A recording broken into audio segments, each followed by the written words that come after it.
With the microphone on this time. Good morning. Good morning. I'd like to call the meeting of the Wayne County Commission to order. Madam Clerk, roll call, please.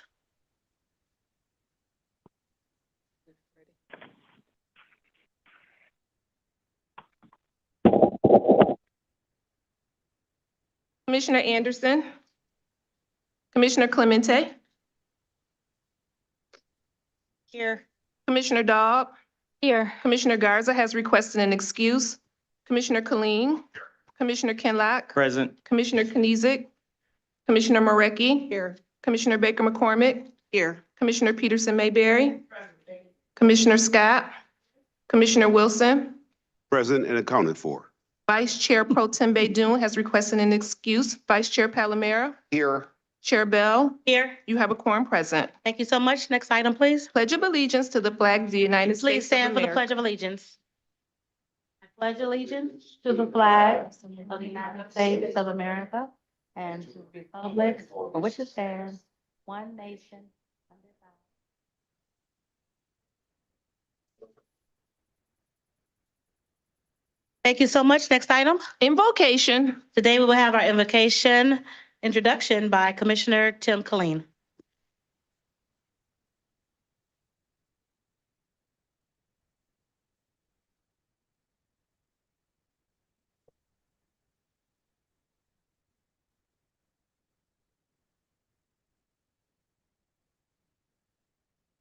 Paper, not to screw that up. Yeah. Well, good morning, everyone. Morning. And we are still in the umbra of the celebrations of St. Patrick's Day. So I hope everyone had a good St. Patrick's. I know I did. We have Reverend Murphy returning us today, and I want to thank him for doing that. He is serving as the Reverend at Redeemer United Methodist Church in Harper Woods, right off 94 on Vernier over there. Born and raised in the city, went to U of D High. We graduated the same year in 75, but I was over at De La Salle. So we're old Central Division buddies. Has a Bachelor of Science and BS in Public Law and Government from Eastern Michigan, a Master of Arts in Teaching, College of Education graduate program at Wayne State University. And he has his Master of Divinity from Gare Evangelical Theological Seminary in Evanston, Illinois. He's married. His wife is Marion. He has 3 children and 4 grandchildren. He is the recipient of the Save Kids of Incarcerated Parents Founders Lifetime Achievement Award, the Battle Creek Club of the NANBPWC. You want to say what that is? Frederick Douglass. Yeah. He got the Frederick Douglass Award for outstanding community service. State of Michigan gave him a special tribute. Dr. John Beeson, state representative from the 62nd district. That's back in 2017. His statement is, I strive as a pastor to focus on the human condition along with the needs of our community. I am committed to being a disciple of Christ Along with social justice and equity, I strive to help people find their path to Christ. Welcome, Reverend Murphy. Thank you for being here. Thank you. All right, good morning. Thank you for allowing me to have just a little time for this invocation. I just am amazed over what you have to do and the tasks that you have before you each and every day, looking at budgets, looking at ordinances, and looking at contracts. And how can you do that in a county that is so large, 43 cities, and we can celebrate the diversity. We can celebrate equity. We can celebrate that we can be inclusive. And this particular county can celebrate that we have world travelers from around the world that come into this county through DTW. I just bless you all because I know that you have to find some type of reasoning through effective communication, collaboration, and compassion to hold on to the spirit of social justice and keep diversity alive in this county. As I think about things that are happening nationally, globally and locally, I thought about this particular word from the Gospel of Luke. It reads, an expert in the law stood up to test Jesus. Teacher, he said, what must I do to inherit life? He said to him, what is written in the law? What do you read there? He answered, you shall love the Lord your God with all your heart and with all your soul and with all your strength and with all your mind and your neighbor as yourself. And he said to him, you have given the right answer. Do this and you will live. But wanting to vindicate himself, he asked Jesus, and who is my neighbor? In Wayne County, who is your neighbor? And how do you lift and celebrate your neighbors and those that are across the county lines? It is something that is imperative that in these days, with all that we look at and all that we see, that we have to remind ourselves that we are neighbors and we are there to do a task for people that we may never meet. Let us center ourselves. I pray that everyone today embrace this county and the neighbors to continue to be a beacon of light for those who are marginalized and those who need advocacy and those who need a voice.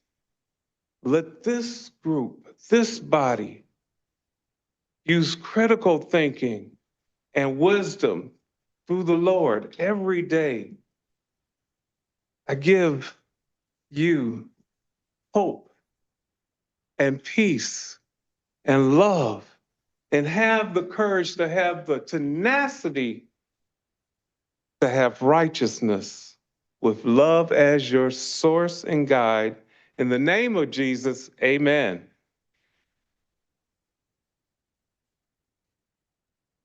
Thank you so much for that powerful word and that powerful prayer. We appreciate you coming to be with us this morning.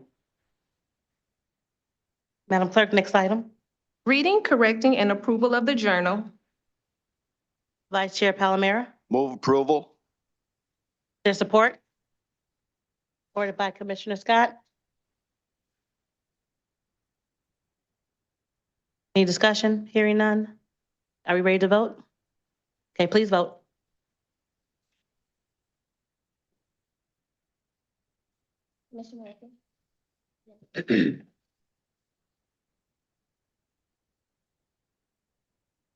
Motion carries. Next item, please. Report from the chair. None today. We're moving to page 2 of the agenda, unfinished business. There's one item listed, a resolution by all commissioners honoring the City of Detroit's first woman mayor, Mary Sheffield, for her exceptional accomplishments in public service and her steadfast dedication to the residents of the City of Detroit. All right, thank you so much. Thank you, thank you, thank you. As we celebrate Women's History Month here in March, the Wayne County Commission would like to recognize a woman who has not only made history, but has committed her life to serving the people of Detroit. This morning, we honor Mayor Mary Sheffield, the 76th mayor of the great city of Detroit and the first woman elected to lead this great city. Madam Mayor, what makes this moment so powerful is not just that you hold the title, it's the journey that brought you here. For more than 12 years, you've served Detroit with consistency and heart. Beginning in 2014 as a member of the Detroit City Council, representing the 5th District, and later serving as council president. You stepped into leadership early. You grew up in it, and you never stopped showing up for our community. As a woman in public service, we understand that leadership is not always easy. It requires resilience, it requires courage, and it requires a deep commitment to the people, even on those hard days. You have led conversations about neighborhoods, economic opportunity, housing, public safety, and now as mayor, you carry the hopes of the entire city while opening doors for the next generation of young women who can now see themselves in the highest office of the city of Detroit. Representation matters, visibility matters, and preparation matters. Women's History Month is not only about celebration, it's about recognizing the work required to lead. It's about acknowledging the discipline, the accountability, and the perseverance that public service demands. All regional partners, the City of Detroit, Wayne County, we share that responsibility for the stability and growth of our community. Strong leadership at every level strengthens our collective impact.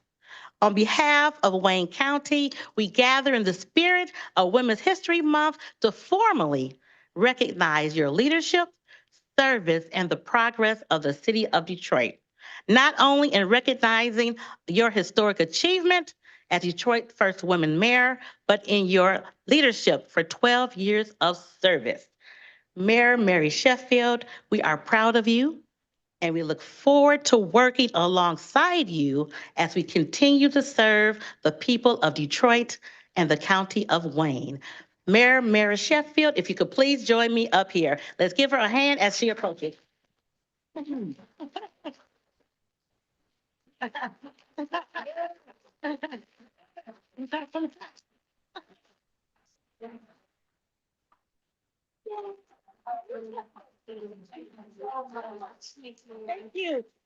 And on behalf of the 1.8 million people of Wayne County, as we celebrate Women's History Month, this resolution recognizes and acknowledges your service and being the first woman mayor of the city of Detroit. Thank you.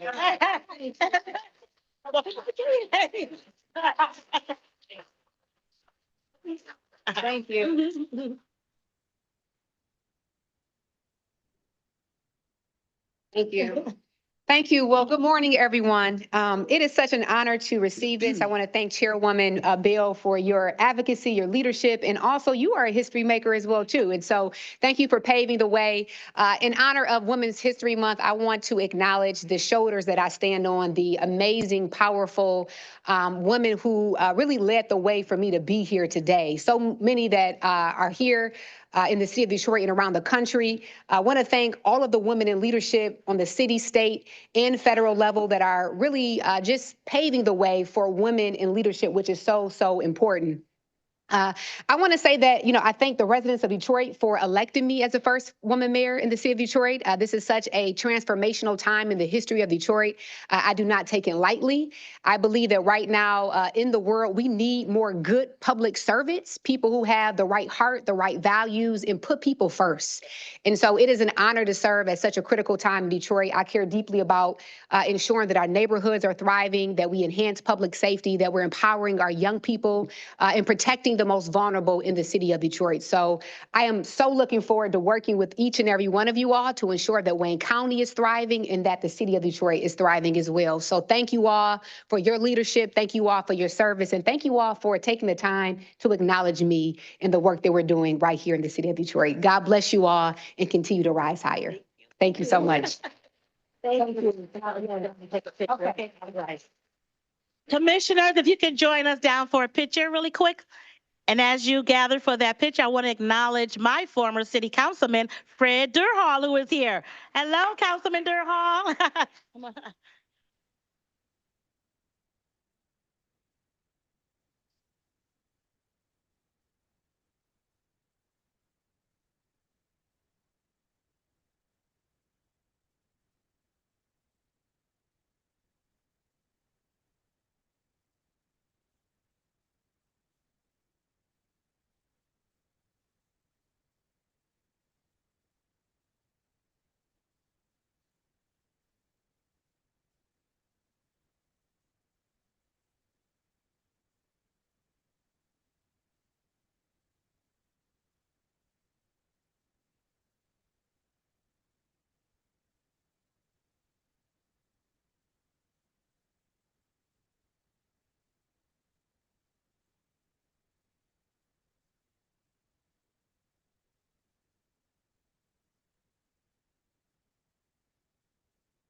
Okay, we need a motion. I will move that. Oh, what are we doing? I'd like to move that resolution, please. Oh. As the first Black woman elected mayor. Woo-hoo! Yeah. Yes, you will. I'm saying. Yes, you will. Did you all get that? Moved by Commissioner Bell, supported by Commissioner Martha G. Scott. Any discussion on the resolution? Hearing none, please vote.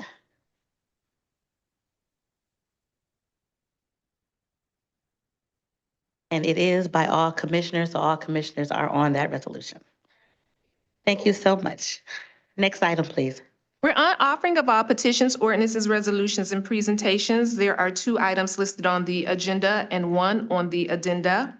Item number 1 is a resolution by Commissioner Killeen opposing any ballot proposal or legislative effort that would impose documentary proof of citizenship requirements or otherwise create unnecessary barriers to voter registration and participation for eligible Michigan voters, and affirming support for Michigan's existing election laws and constitutional provisions that have made the state a national leader in fair, secure, and accessible elections. Commissioner Killeen?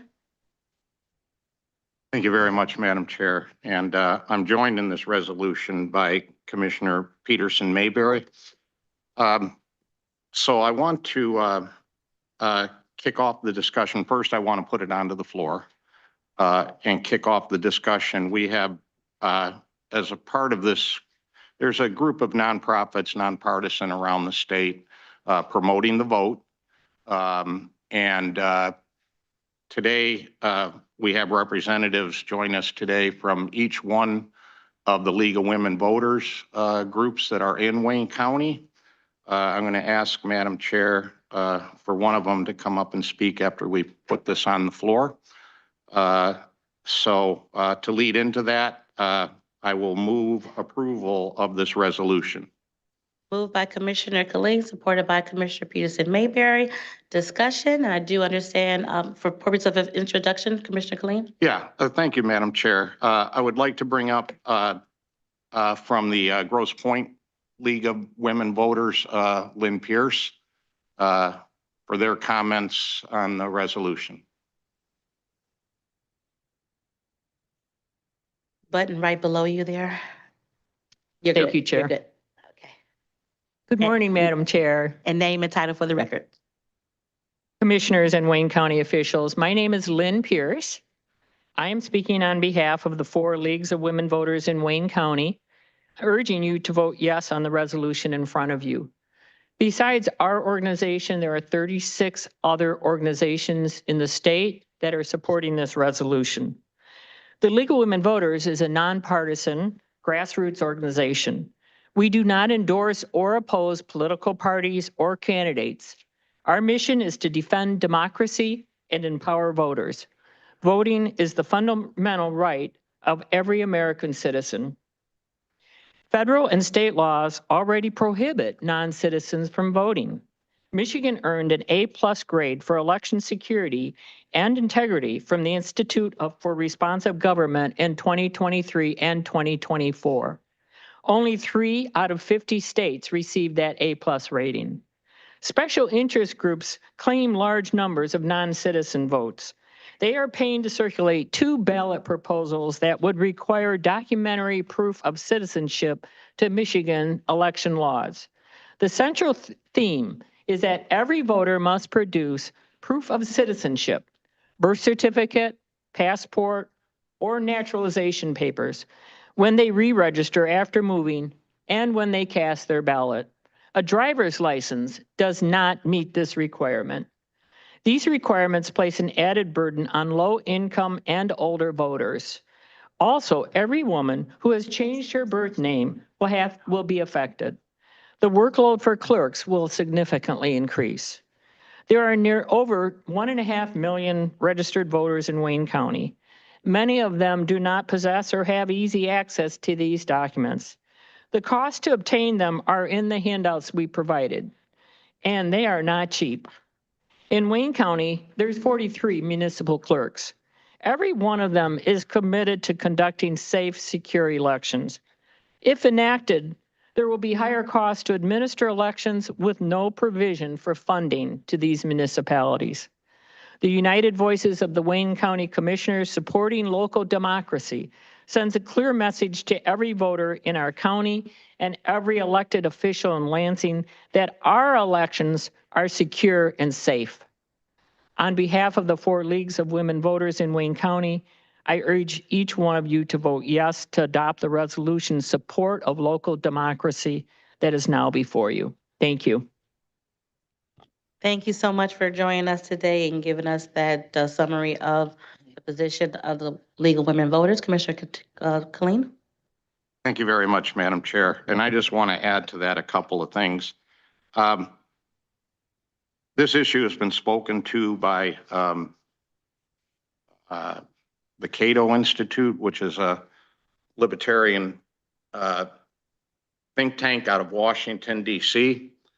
They published a paper in April of 24 entitled "The Right's Bogus Claims About Non-Citizen Voting Fraud."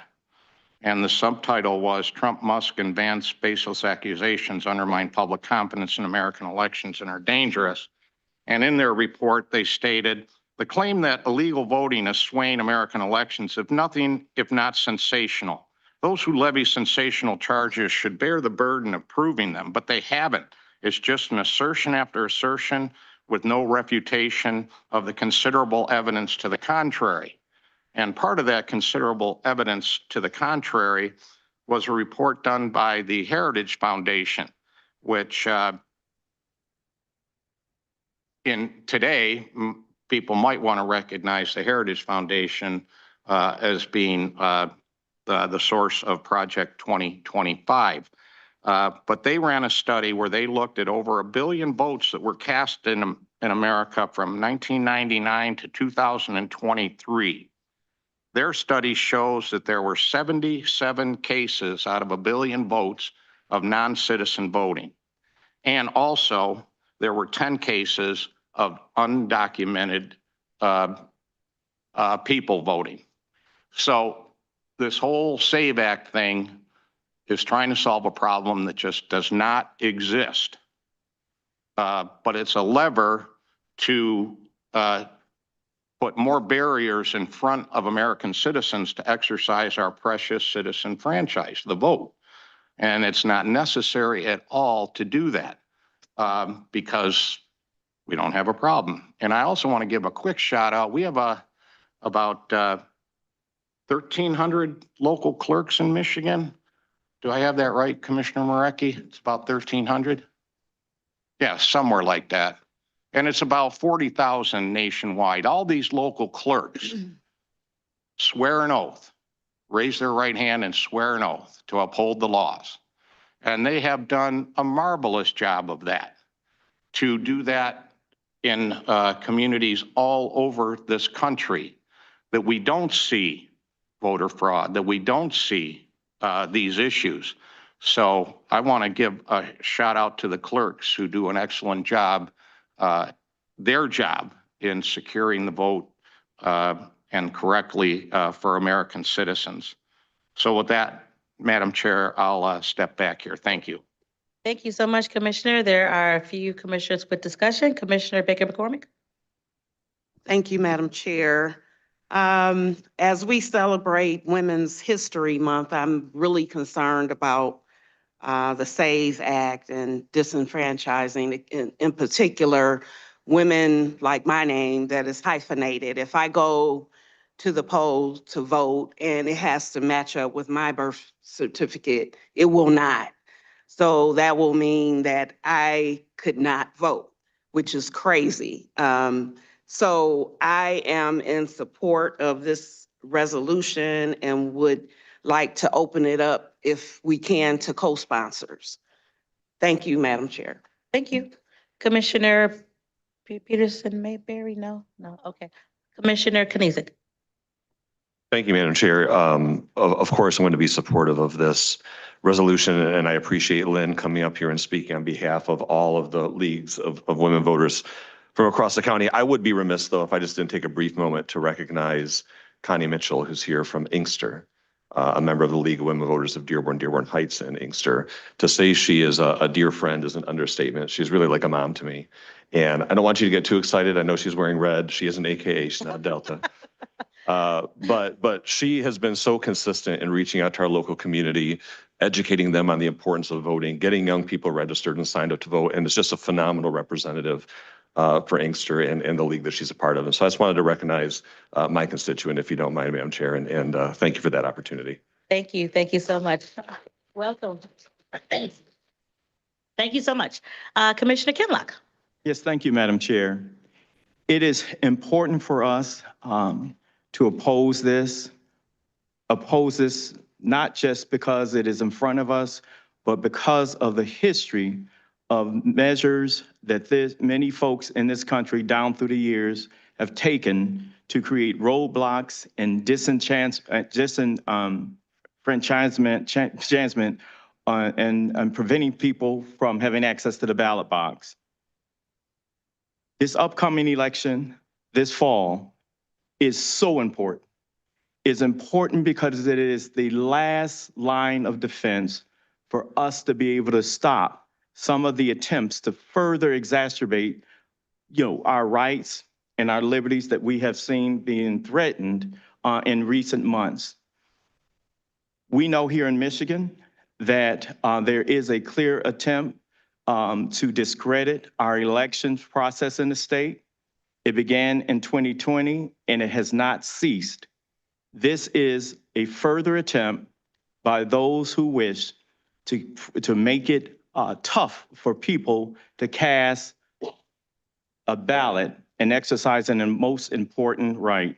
So I absolutely support this, and we must not only vote here today, but we must educate citizens about these attempts as well. Thank you. Thank you so much. Any additional discussion by members? Commissioner Wilson.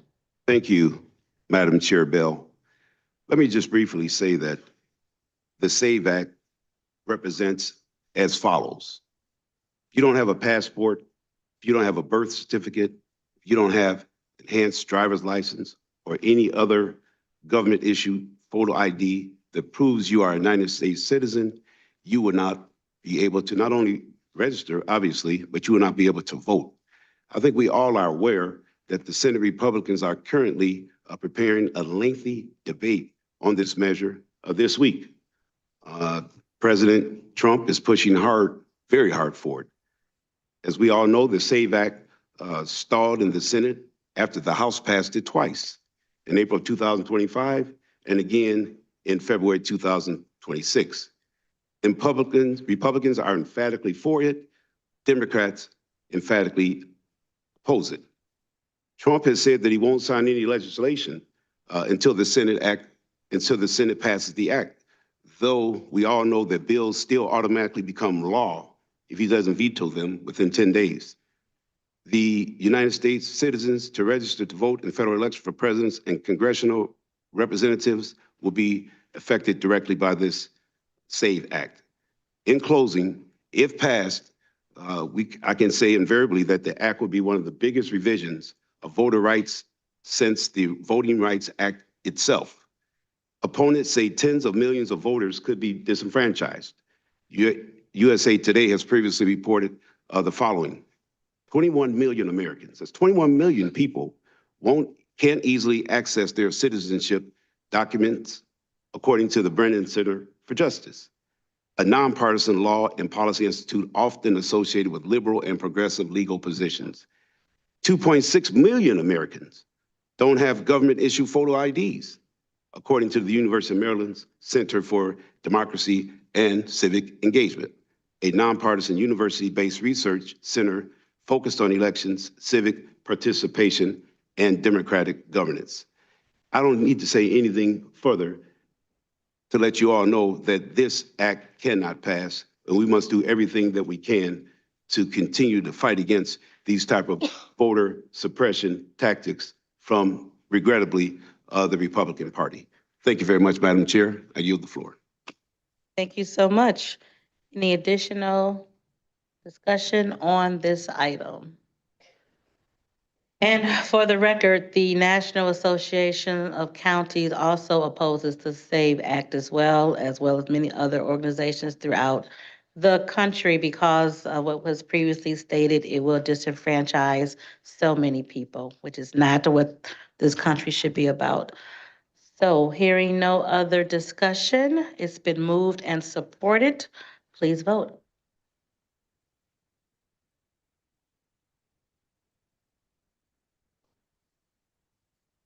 Motion carries. Okay, let us know when the board is open for co-sponsors, please.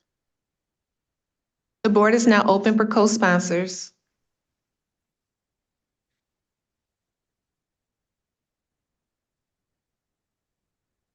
Co-sponsors duly noted. Thank you so much.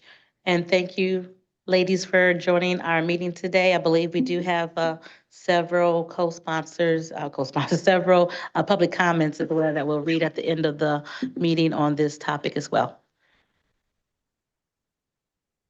Madam Clerk, next item. Item number 2 is a resolution by Commissioners Marecki and Daub strongly opposing House Bills 5529, 5530, 5531, 5532, 5581, 5582, 5583, 5584, and 5585, which would impose sweeping state mandates on local land use regulations and significantly undermine the authority of local governments to manage developments within their communities. Thank you. Commissioner Marecki? Thank you, Madam Chair, and thank you for letting us bring this forward today. And please bear with me just for a couple minutes because I just want to explain a couple things if you haven't been able to go through the resolution. Commissioner Daub and I are bringing this forward today. These bills have been introduced by a Democrat and a Republican. There are several co-sponsors to these bills as well that include Democrats and Republicans. It's a bipartisan group of bills. Supporters, and there's a bipartisan across the state opposition to these bills. These bills were considered a resurgence of a similar zoning preemption legislation that was debated but failed during the 2024 lame duck. Supporters of these bills point to house shortages due to declining permits, rising house prices, and regulatory costs. They believe that these sweeping mandates would solve the housing shortage issues for Michigan. While there are pressures about housing shortages, there are other driving factors such as broader economic issues, rising labor and material costs, high interest rates, and various market dynamics. Sweeping measures like the ones being introduced would significantly restrict local authority by preempting local decision-making on zoning, minimum setbacks, lot sizes, and dwelling unit sizes. They would dismiss years of community planning work and completely override local voices and voter decisions. Before I briefly touch on these bills, I'd like to note some of the organizations that have been very opposed to this. SEMCOG, they ended up having an hour-long press conference after these bills were dropped on February 25th. The Michigan Municipal League, Michigan Association of Counties, the Michigan Township Association, the Conference of Western Wayne, and many, many local governing boards. Many of the local boards have already submitted resolutions of opposition to Lansing House members. A brief synopsis on the proposed bills. House Bill 5529, Land Division Act lot size, prohibits locals from requiring a minimum parcel or lot size greater than 1,500 square feet. HB 5530, and this is for a subdivision. 5530 lot size prohibits a minimum parcel size greater than 1,500 square feet for a detached single-family home where the parcel is accessible and will be served by public water and sewer. HB 5531, study requirements, allows locals to reasonably study necessary reviewing of site plan application, but prohibits them from doing so afterwards once the initial application's been approved. HB 5532, protest petitions, expands the qualifying petition area to 300 feet and sets a 60% signature threshold. Most cities right now have 100 feet, so this expands it to 300 feet. HB 5581, dwelling size, prohibits a minimum area requirement greater than 500 square feet for a dwelling. HB 55H2, parking requirements, mandates parking requirements at no more than one space per dwelling unit for multi-family residential use of property and allows mobile homes in any residential area. HB 5583, setback requirements, mandates setback requirements at 15 feet or less from the property line and 5 feet from the side or rear dwellings. HB 5584, duplex by right, creates a statewide definition of duplex, mandates duplexes are permitted use in any district where there are single-family homes allowed. HB 5585, accessory dwelling units, creates a statewide definition of accessory dwelling units known as ADU. These are self-contained smaller residential units that can be put on the same lot as a residential unit. These will be permitted by right in a residential zoning districts. They are not subject to public hearings and are prohibited by density calculations. Additional parking requirements and owner occupancy requirements. This again would permit a mobile home on any occupied space. You could put that in your backyard. You could do whatever you want in your backyard and build something. Okay, well, of course, we don't do the zoning in the county, but we represent our districts and every one of our districts will be affected adversely by these bills if they pass. There are strong rumors in Lansing right now that the House is waiting until after spring break to move these bills, hoping that people will quiet down. This is the time for us to speak up in opposition to support our cities, townships, and the people we represent. So I'm moving approval, which I should have done already.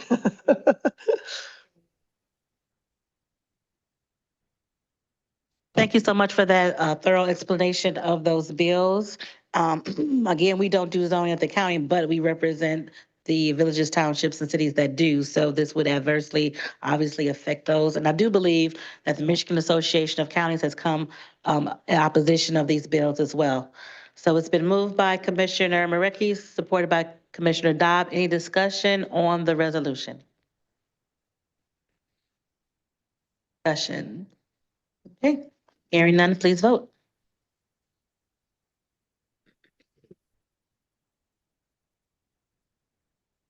Thank you. Motion carries. All right. Thank you so much, and we will stay tuned to see what happens with these bills. Thank you. And please keep us abreast if you hear one way or the other. Next item, please. We're moving to the addenda. Item number 3 is a resolution calling for an election to elect a successor to fill the unexpired term of office for the Office of County Commissioner for the Wayne County Board of Commissioners, District 5, in accordance with the law, which will consist of a primary election to be held on August 4th, 2026, and a general election to be held on November 3rd, 2026.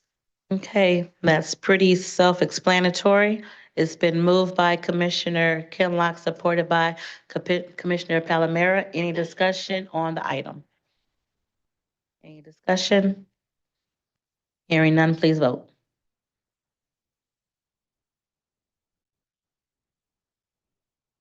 Motion carries. Okay, thank you. Next item, please. We are returning to page 2 of the agenda, reports from committees. Report A is from the Committee on Economic Development. There are 13 items listed on pages 2 through 13 of the agenda. Commissioner Anderson? Thank you, Madam Chair. The committee met and considered 13 items on our agenda, and referring those now to the full commission for approval. Okay, thank you. Moved by Commissioner Anderson, supported by Commissioner Peterson Mayberry. Discussion, Commissioner Baker McCormick.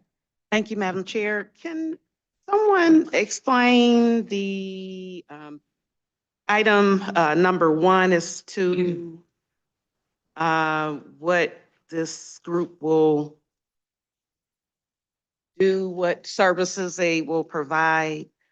I know we have the various hubs, but I wanted clarification on this. And that's number 1. Yes. Is economic development here?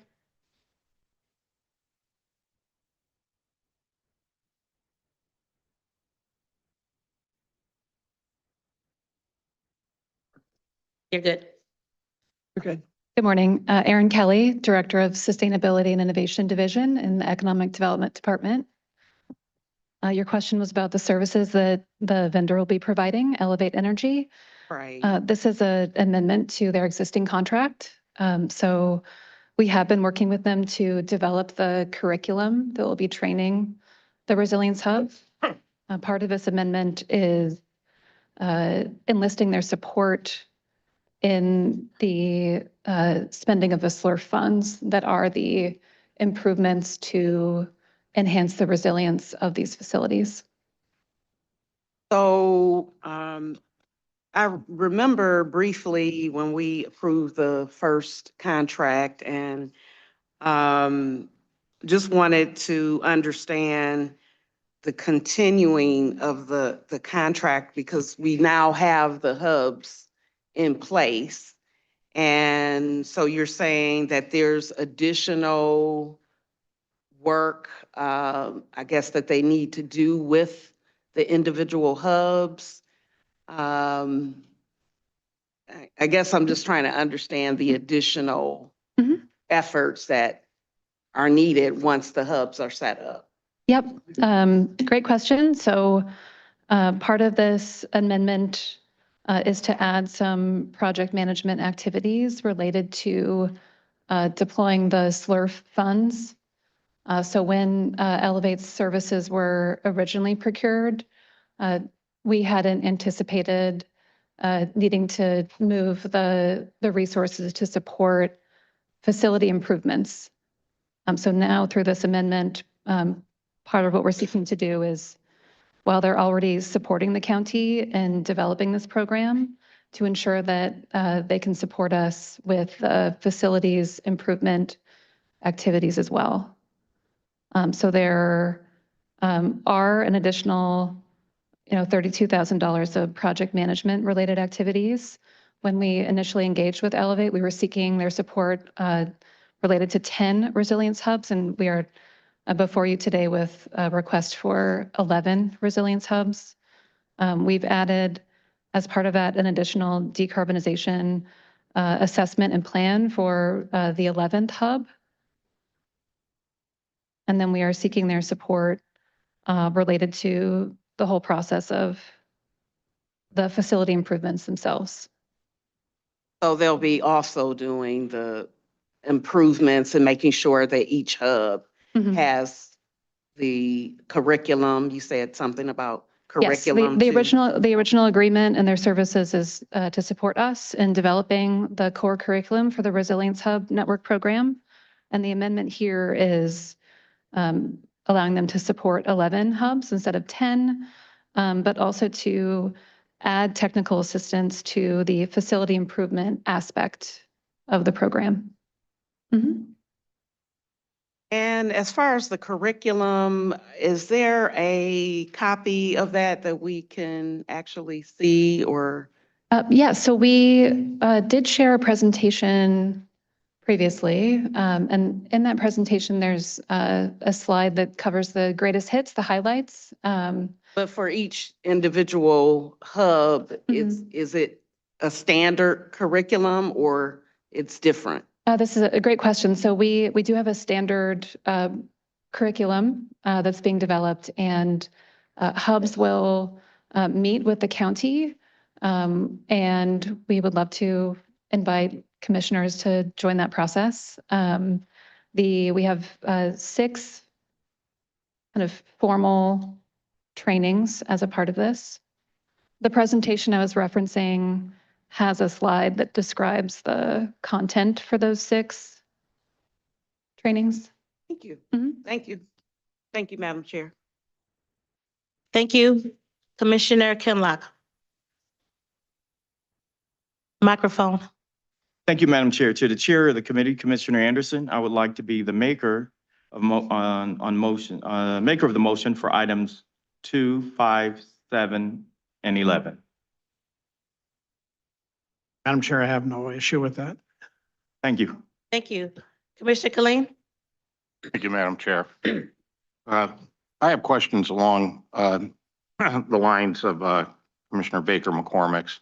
I do recall that presentation, well, it was a slideshow, 6 months ago, something like that, it was presented to us. Is that about the right time frame? We shared a overview of the proposed program with the Economic Development Committee.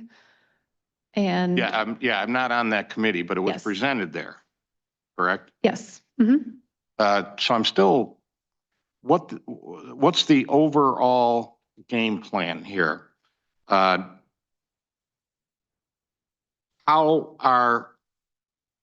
What kinds of things are Wayne County residents going to be able to do at these hubs? Is this something where like the treasurer will be there or the clerk and you can get county services through these hubs? What is actually writ large? Is there a budget for the entire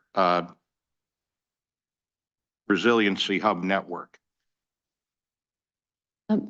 Currently, the budget for the Resilience Hub Network is reflected in the funding we have from FEMA for these activities, along with the special SLR funds that we have for improvements to the hubs in the contracts before you. We additionally have an amazing full-time person in sustainability who has been advancing this program over the last 2 years. And that person is being paid out of FEMA dollars? No, she is a general fund. General fund. Mhm. So I'm trying to get a picture of the overall. Mhm.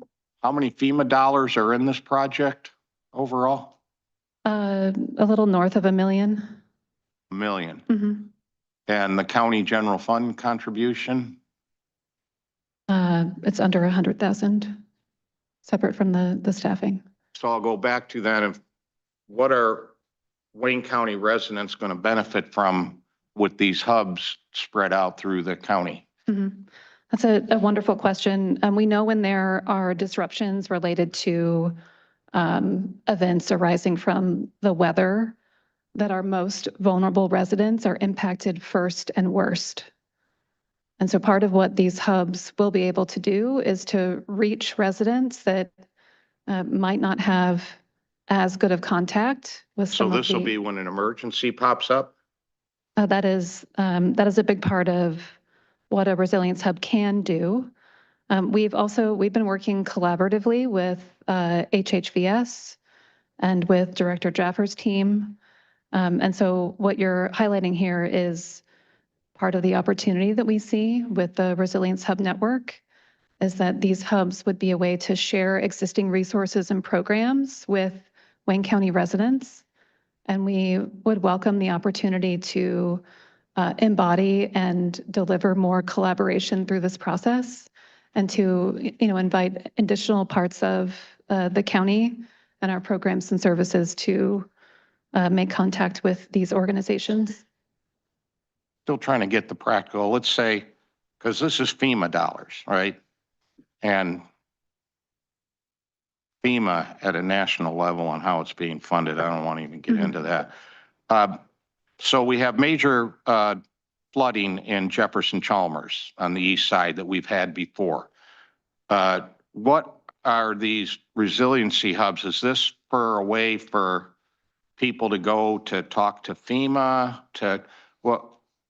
So we have flooding down there. What is the resiliency hub going to be able to provide for folks that something they don't have already?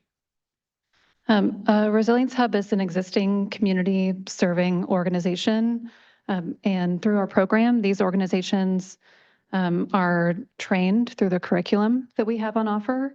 And then they are equipped to support the county to coordinate resource distribution, information sharing, safety, and potentially shelter, both before, during, and after a hazard-related event.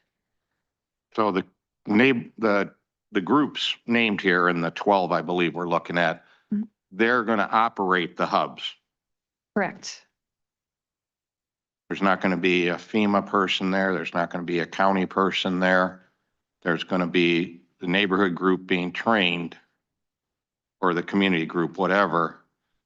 And they will essentially act as agents for the county to direct people through county services and what they can get. And yeah, I'm still trying to get a picture of what's going to happen.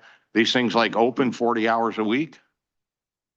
They're existing community serving organizations. And part of the selection process included an understanding of whether they were located geographically in areas of the county that have a high social vulnerability index score, which means that they are near people who are more prone to being impacted first and worst by some of our weather-related disruptions. And you're right, FEMA plays a big part in some of the flood response, but our colleagues in Homeland Security also play a big part during those times. And something I've learned from my time at the county and engaging in some of this training is that there's a whole language around, FEMA, right? And so part of the curriculum is to ensure that these organizations, they all do very different things during blue sky conditions, that they can interface with our Homeland Security colleagues. They understand the framework and can speak the language. If I may, Madam Chair. So what do I tell residents of my district? Hey, there's this hub opening, resilience hub. What do I tell them about why you want to go over there, or how citizens will interact with these hubs. Well, I would love to get you some flyers about the program. And I'd rather hear you describe it. I'll take the flyers and whatnot, but why are citizens going to show up at these hubs yes, to get county issues dealt with?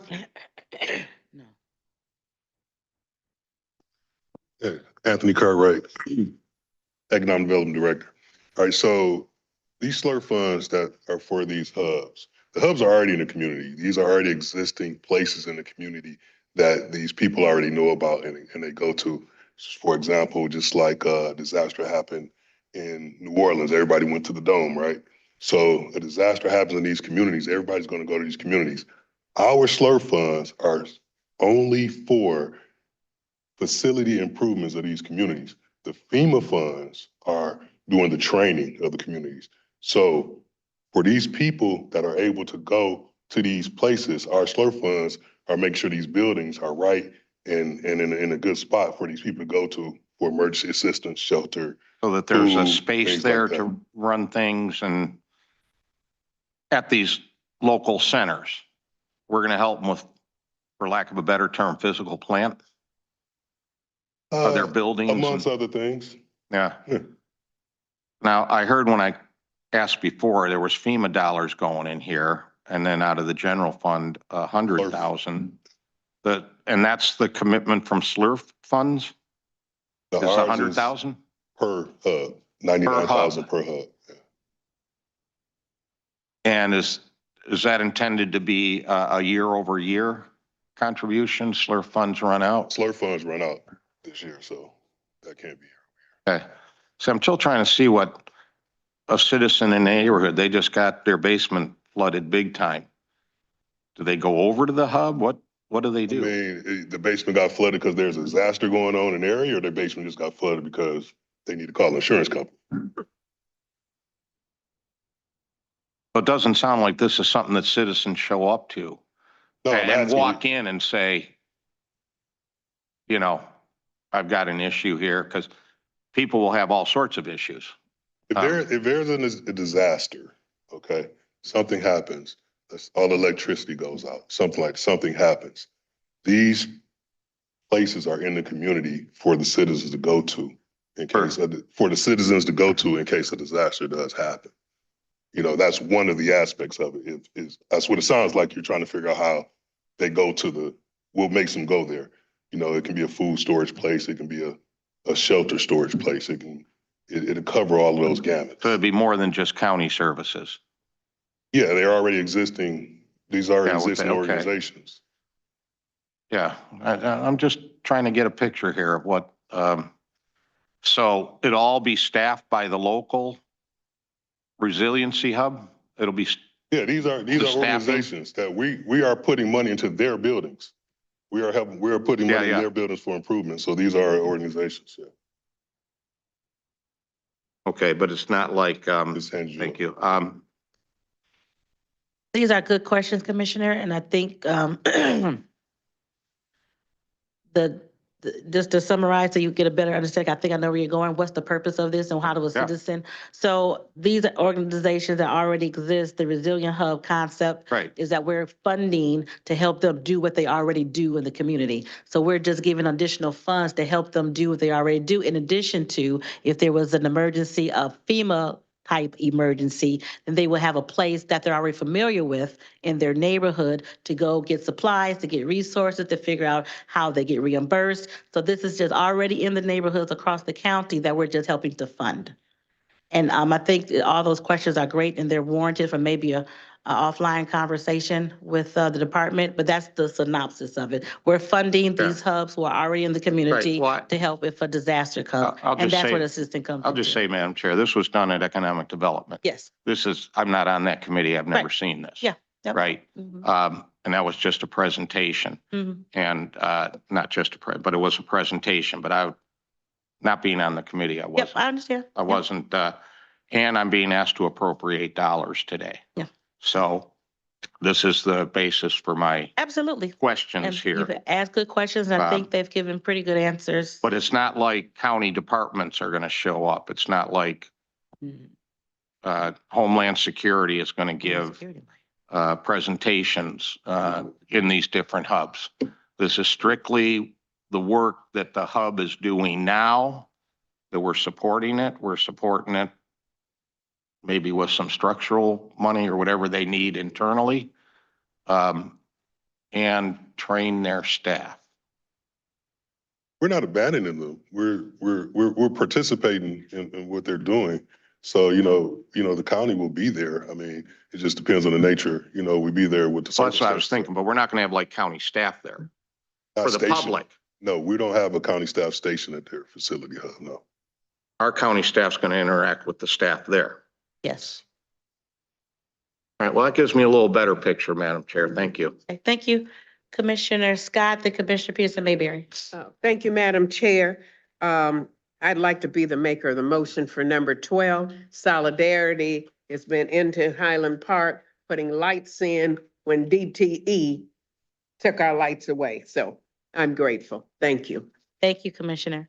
Commissioner Peterson Mayberry. Yes, thank you. And I'd like to be the maker of motion number maker of the motion for number 6, Live 6 Alliance in District 5.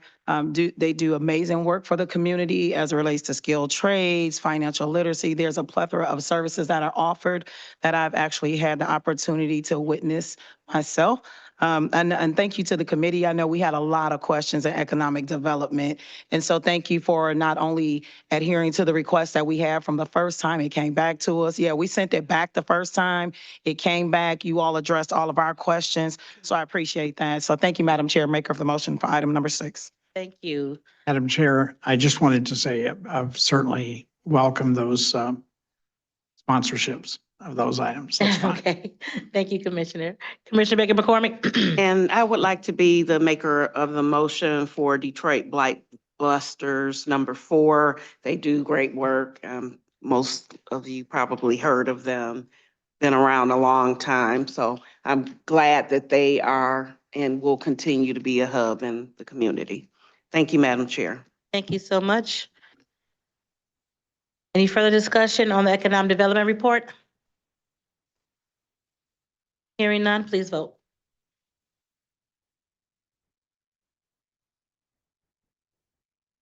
Motion carries. I have Commissioner Kenlock as the maker of the motion on 2, 5, 7, and 11. Commissioner Scott, maker of the motion, item number 12. Commissioner Peterson Mayberry, maker of the motion, item number 6. Commissioner Baker McCormick, maker of the motion, item number 4. Thank you. Next item. We're on Report B from the Committee on Public Services. There are 12 items listed on pages 8 through 12 of the agenda. Commissioner Marecki. Thank you, Madam Chair. I'd like to move items 1 through 12 for approval. Moved by Commissioner Marecki, supported by Commissioner Kenlock. Public Services Report, items 1 through 12. Any discussion on those items? Hearing none. Oh, I'm sorry, Commissioner Peterson Mayberry. Just one quick question. On item number 1, I know on the report for road crew for our different areas, there was an acronym that was listed that I wanted to get some information on, and I don't think I had received. IP are the letters. So if anyone is here, Anyone here from DPS?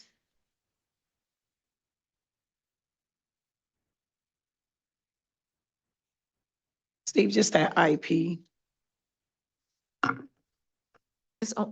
You turned it off. Good morning, County Commissioners. Morning. Madam Chair, I will look into that. I don't know exactly what that stands for, but I will check it out and report back to you. Okay, thank you. And then one more question on item number 4 through the chair. The Southern Cleaning Service, did we find out if they had a local office? Because I had not been able to locate a local office. And if so, can you let me know where that local office is? It says Alabama here, Springfield, Alabama. And Yes, ma'am, Commissioner Peterson. I have a meeting with them tomorrow morning. Okay. And I will advise. Okay, thank you. Thank you, Madam Chair. Thank you. Any additional discussion? Hearing none, please vote.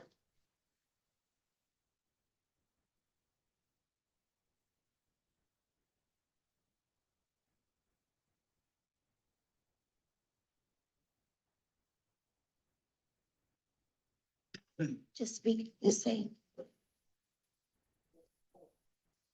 You say vote yes, and then you want to abstain on item number 4? Okay, you have that? Motion carries. I have Commissioner Peterson Mayberry as an abstention on item number 4. Thank you.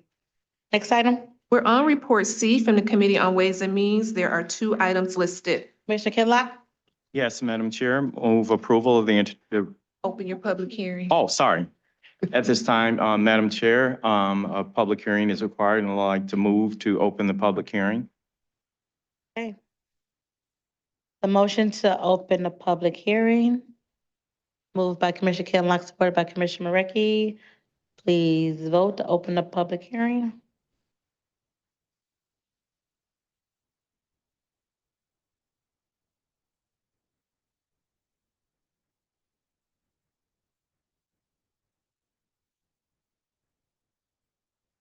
Motion carries. Public hearing is now open. Is there anyone here in the public who would like to discuss the public hearing, which is Wayne County Code of Ordinances amending sections 117-8 and 117-14 to allow investment categories for U.S. Treasuries, U.S. agencies, and bonds? Anyone here would like to give comments on this item? No one on Zoom? No one on the telephone? No emails? One more time for discussion on this item. It was first read on February 19th. This is the second reading on today. Is there a motion to close the public hearing? Move to close public hearing, Madam Chair. It's been moved and supported to close the public hearing. Please vote to close the public hearing.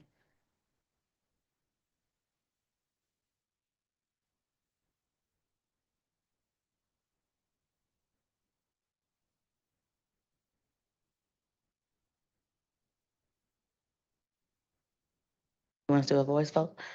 All in favor of closing public hearing, say aye. Aye. Any opposed? Ayes have it. Public hearing is now closed. Commissioner Kinlock? Madam Chair, move approval of the entire report.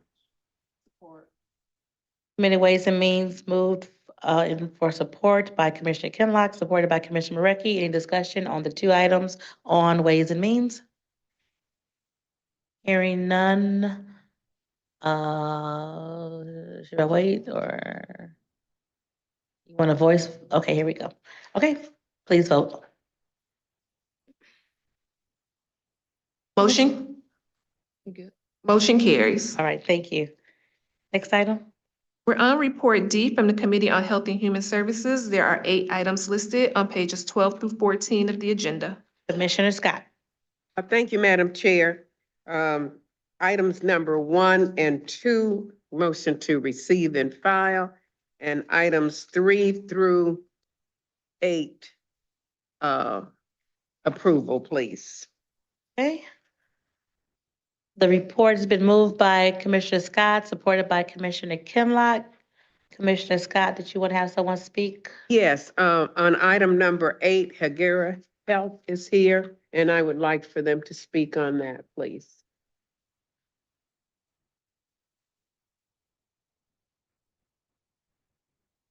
Thank you. Good morning. Good morning. Dr. Amnisha, Medical Health Officer at Wayne County HHVS.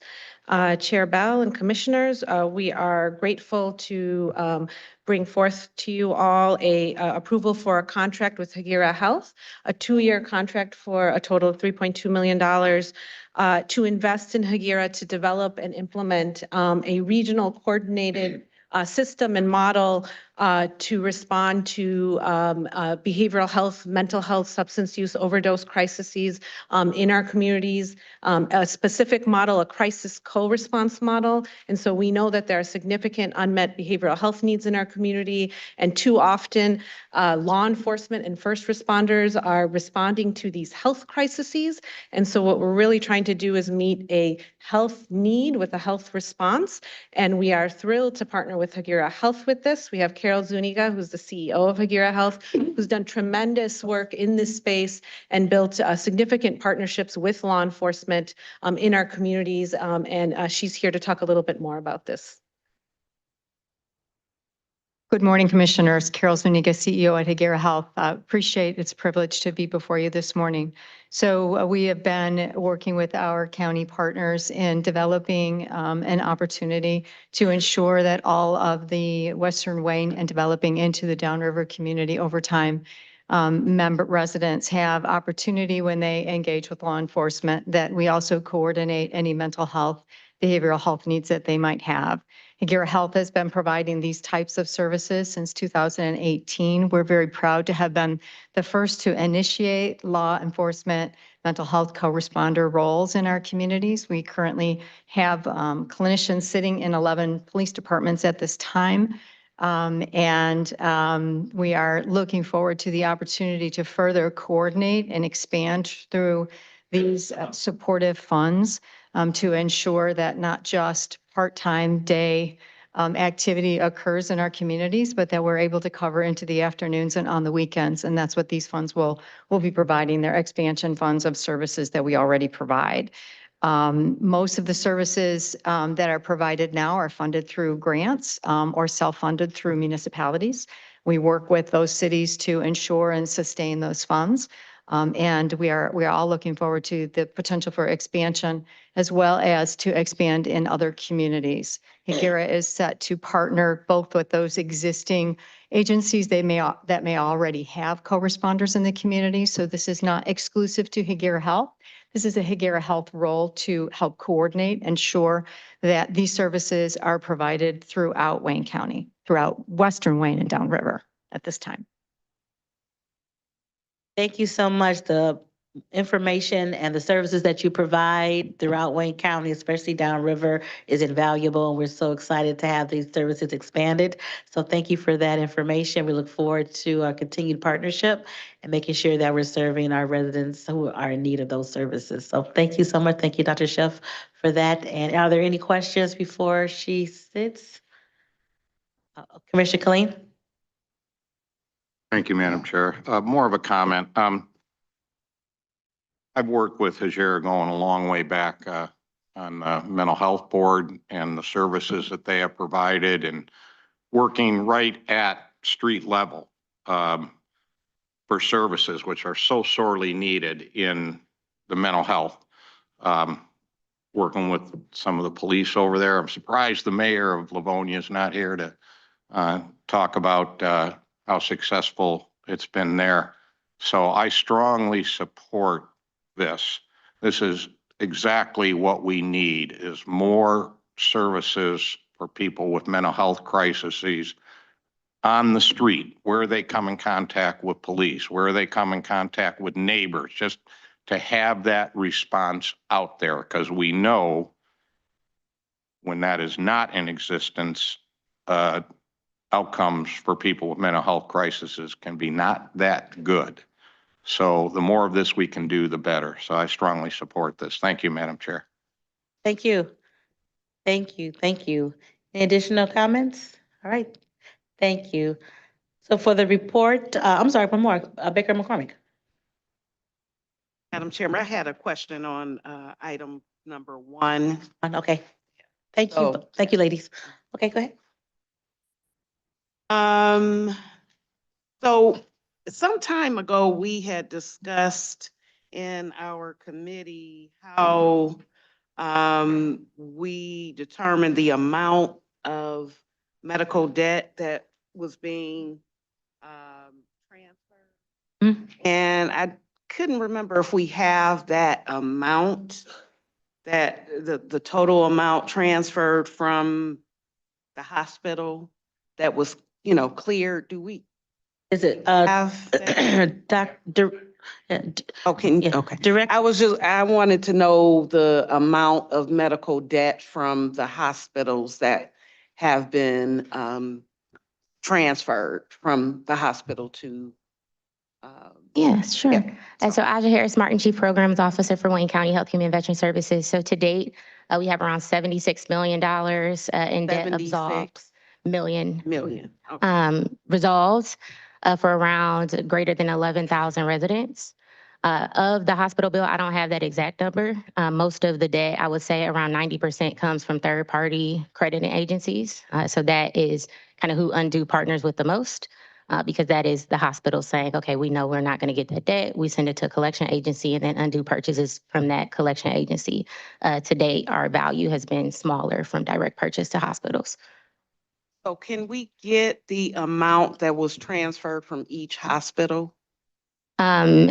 So we have one hospital partner that has participated in the Oh, program to date. Yep. So yes, we can provide that. I can provide it offline, and or in the next budget instructions. Okay, and is there any documentation that they certify that the individuals that are part of the program are eligible? I mean, they meet the criteria? Yeah, so we have the criteria on our Wayne County website. Mhm. Additionally, residents contact us like they probably contact you all. I have personal phone calls with these residents and I explain the program to them and most of them kind of understand. I think around eligibility, they, they don't know to contact Undue. This is kind of done for them. So most of it is done on the back end. Undue purchases or they enter into a business agreement with the organization that decides to sell that debt. And then they, on the back end, have a calculation and do kind of data mining, for lack of better terms, to determine who's eligible from that account. Okay, but does Undue attest that every person that is as part of this medical debt relief? Meets that eligibility? Yes, Exactly. yes. Okay, great. Thank you. No problem. Thank you. Any additional questions for the Health and Human Services report? Commissioner Wilson. Thank you, Madam Chair. Just a brief question on number 8, Niagara Health. Yes.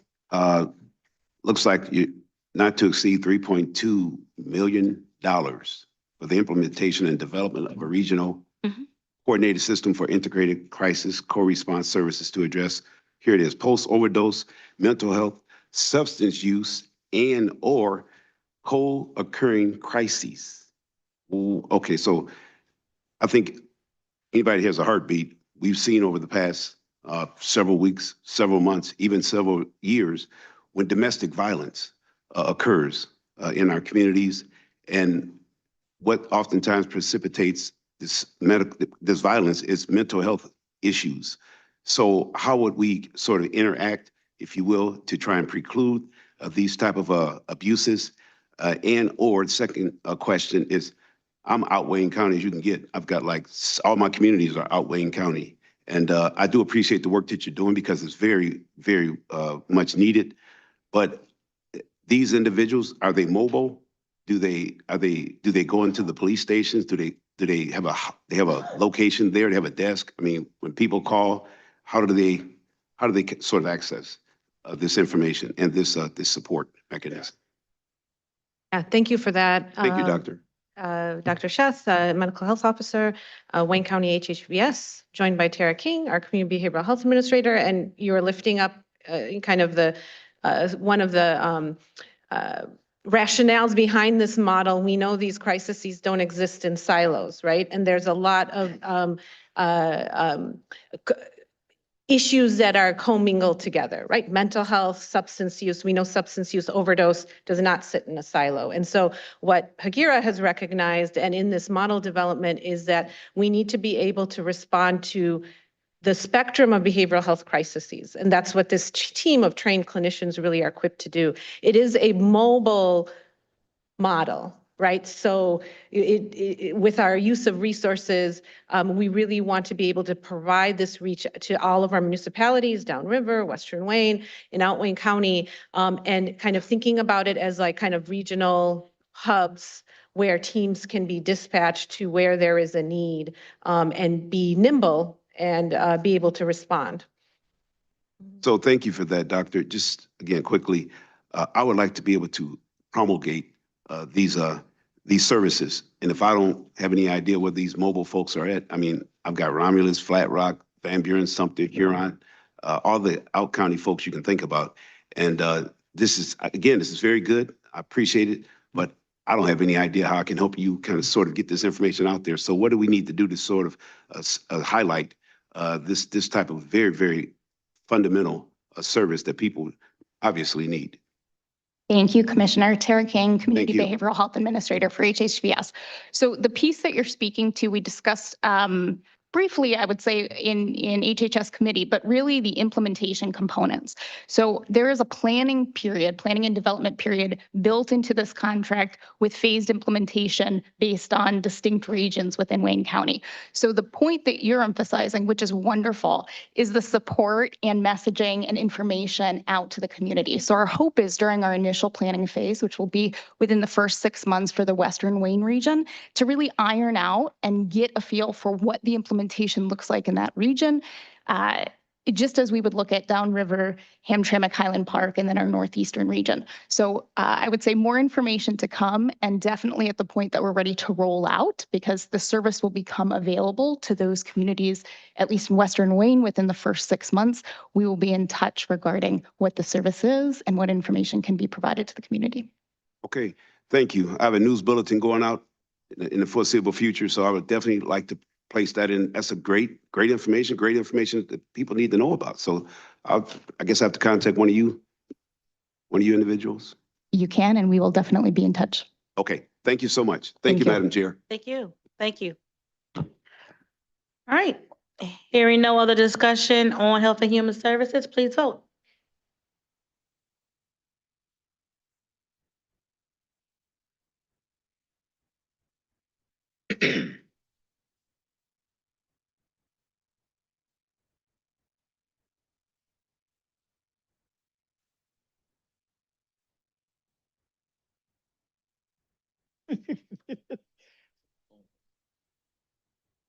Okay, next item. We're moving to Report E from the Committee on Audit. There is one item listed. Commissioner Dobb. Thank you, Madam Chair. I'd like to move the report for receive and file.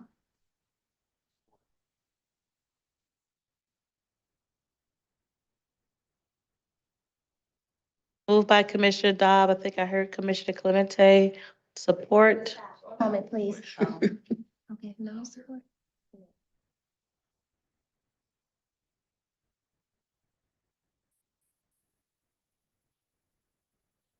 All right, moved and supported. All in favor of the report on audit, please vote. Motion carries. All right, thank you. Next item. We're on Report F from the Committee on Public Safety, Judiciary, and Homeland Security. There are 2 items listed. Commissioner Dobb again. Thank you, Madam Chair. I'd like to move the entire report for approval. Okay, moved by Commissioner Dobb, supported by Commissioner Peterson Mayberry. Any discussion on the public safety report? Hearing none. Please vote.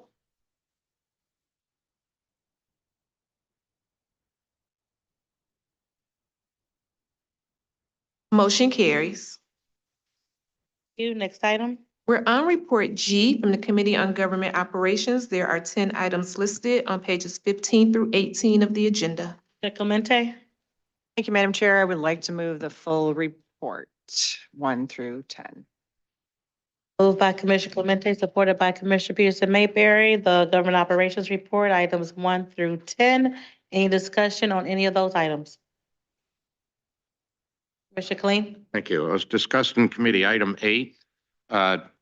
Did we get the updated information before it came to full board today? Yes. Bill says yes. Asked and answered. Thank you. All right, thank you.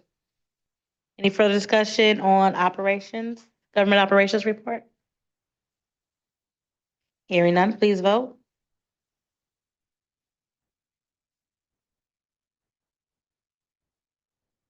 Motion carries. Next item. We're on page 18 of the agenda, upcoming meetings. Please note the upcoming meetings for next week. Yes, Commissioner Dobb. Audit will be postponed next week. Autumn Audit Committee postponed. Duly noted. Thank you. And if anything changes after today, please alert the clerk. Next item. We're moving to new business immediate consideration. There is one item listed on the agenda and one on the addenda. Item number 1 is requesting commission approval of amendment number 2 to a one-year comparable source professional services contract with a one-year option to renew between the Charter County of Wayne and Universal Protection Services, also known as Allied Universal Security Services, not to exceed $5,289,467.21, extending the term to provide supplemental armed and unarmed security services at various sites. Move approval. By Commissioner Kinlock. Is there support? Supported by Commissioner Marecki. Discussion, public safety. I'm not public safety, but the sheriff's office. If you could come and discuss this, please.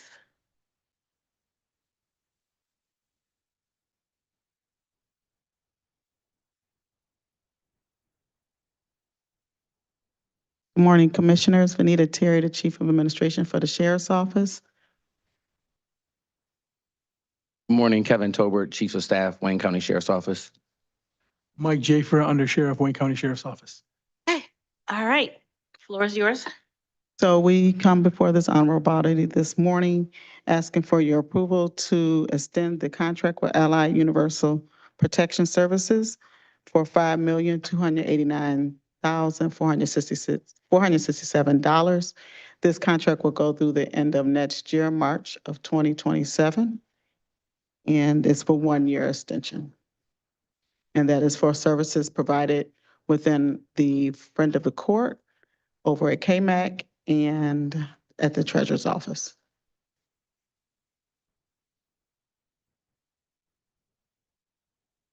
Any questions on this contract extension for 1 year? Do we know how this was originally brought to us and supported heavily by the court system? Do we have a report for how it's been going? I'll add while they come up, we started out with about 62 deputies that were over the court. We're down to about 35 now on average. We have 14 in our certified police officers training course that's happening right now at Schoolcraft, which we expect to send over immediately, would knock that number down to only 21 we'd be using from Allied. We have additional plans throughout the year with a course to get up to 30 deputies certified through the spring class at Oakland County Community College. Another 30 slots for the fall class at Schoolcraft College. So we've done an internal campaign to recruit, and we hope to be in position to end this process soon. But the court, I don't know if you want to. Good morning, Frank Hardister, Third Circuit Court Executive Court Administrator. I'd just like to say that obviously we've been working with the Sheriff's Office and certainly appreciate this board and their support to ensure that the safety and security of those we serve, as well as our staff and judges, are being met. On a pretty regular basis, monthly as an example, we're meeting with the Sheriff's Office to talk about staffing levels and security at our various locations. This includes the Lincoln Hall of Justice, Penobscot, as well as the KMAC location. So we are still obviously very much in support of having the deputies return to our courts. At this time, because of vacancy issues at the Sheriff's Office, we still need to have this contract with Allied, and so we support that effort. And so I'm happy to answer any additional questions. Thank you. And Mr. Tolbert, tell me again, we started off with this contract with how many individuals from Allied? 62, I think is the number, or was it 65? It's either 62 or 65, and we're down to 35 now. The 35. Of course, as you know, and for the record, we were hopeful that we would, in the year's time, train enough deputies to move everyone back so that we could be done with the Allied contract. And you bring it to us today because we still have those 35 persons working. That means we have 35 sheriffs, deputies that are not in those positions. So are we hopeful then in a year from now that those positions will be filled and we can then end the contract with Allied? Yeah, we're extremely hopeful that that can occur. And we're also working on some internal reorganization plans in case we need to make alternative plans. As you know, getting deputies through and getting them MCO's approval to get them through the academy is a very tedious and rough process. But you know, our agency has about 300 plus deputies that we'll be looking to train over the upcoming years. So we have a very aggressive agenda to continue to train and put many MCO certified deputies in our agency. Thank you. Have a hand, Commissioner Peterson Mayberry. Thank you, Madam Chair. So several of my questions have been answered, but I did want to just thank the Sheriff's Department. I know you all came to committee. We spent a lot of time in committee. And what I'm hoping is that some of those things that we raised around certification, what does that look like? How do we bring this back in-house to Wayne County Community College and even in-house? Like, what does that look like? So the plan that we're coming up with to get all of our officers in-house, it's good to see the spin down, the wind down of those. So I think lastly, you just mentioned that in a year, we should have no need to have another contract like this because we'll have enough officers to support the Third Circuit Court. Yes, the sheriff is very aggressive on that. You know, we've had lots of conversation with our labor partners, and everybody wants to see this contract end as quickly as possible. Thank you. And I just, last thing through the chair, that certification piece, we spent a lot of time talking about that. And I think some of the commissioners were informed about some things. Well, let me just speak for myself. I was informed about some things that I guess I assumed with certification and everything that came with or didn't come with certification. So I'm hoping that we have another conversation really soon on how we've been able to address some of the things that were raised in committee around certification and bringing the training back in-house. Thank you, Madam Chair. Thank you, Commissioner. Any additional discussion on this item? Great. Thank you, gentlemen and young lady. Been moved by Commissioner Kinlock, supported by Commissioner Marecki. Any further discussion? Hearing none, please vote.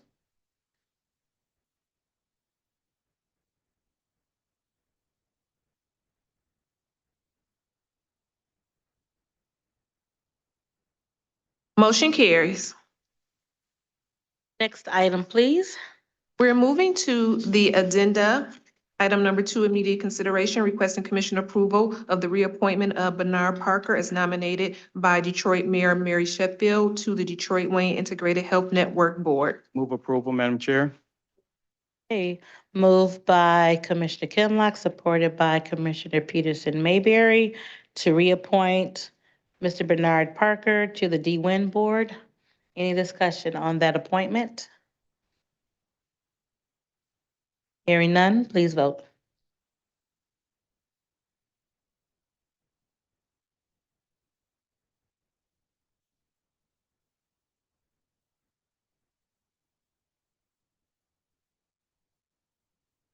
Mr. Anderson? Motion carries. Next item. We are on testimonial resolutions and certificates of appreciation. There are 5 items listed. There a motion to approve the 5 items on testimony and resolutions? So move. Who moved? Peterson Mayberry. Commissioner Scott? I support it. Okay, Commissioner Scott moves, Commissioner Peterson Mayberry support. Certificates of appreciation and testimony resolutions. Any discussion on these items? Hearing none, please vote.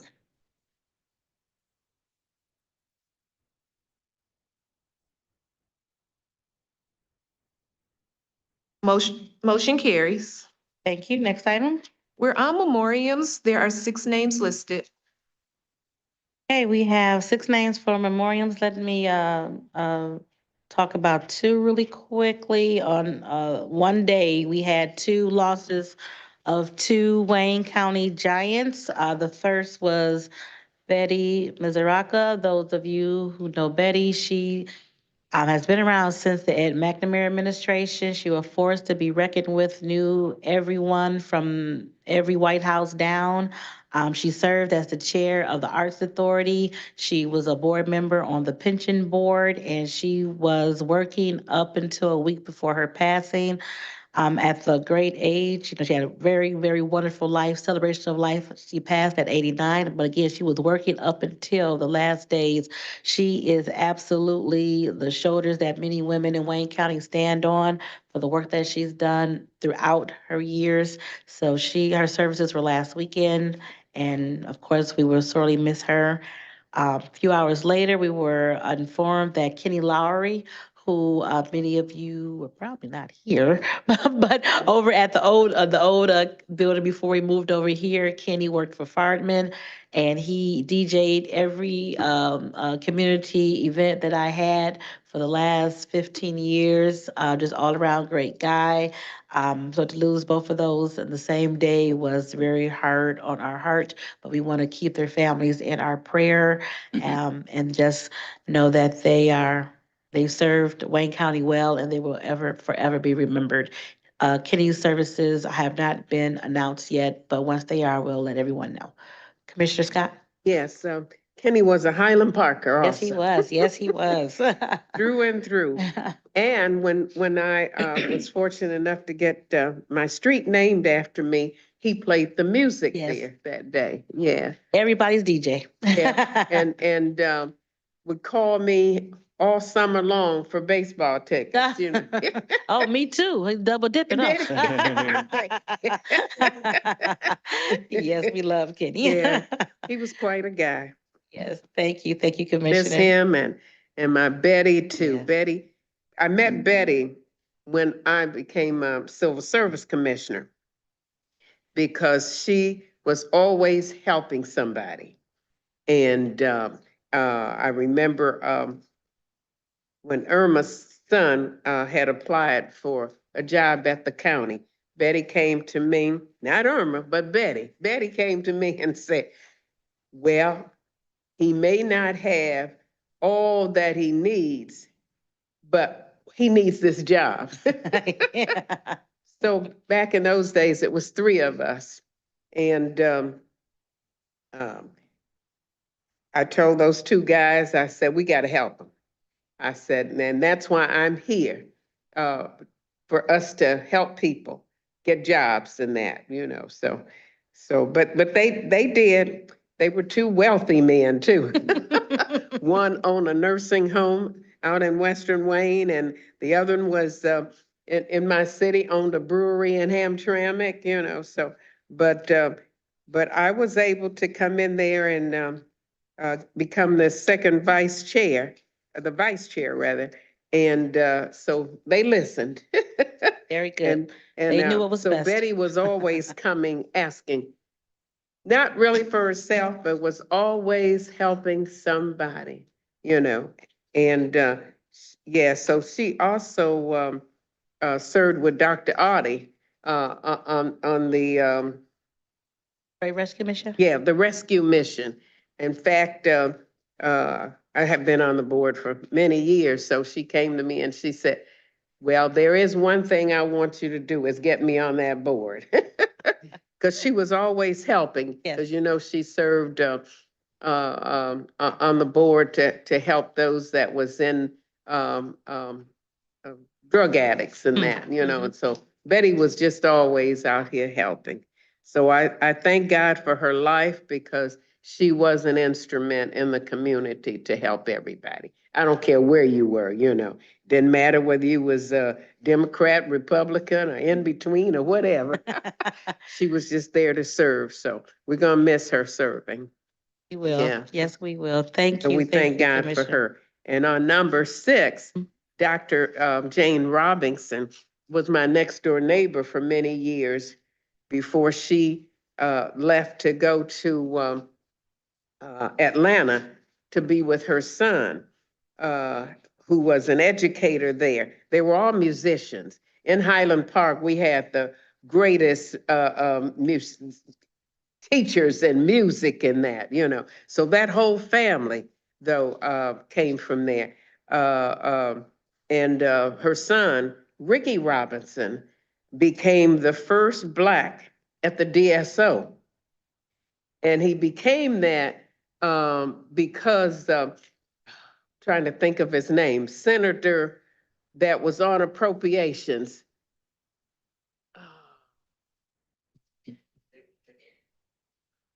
Huh? What's his name?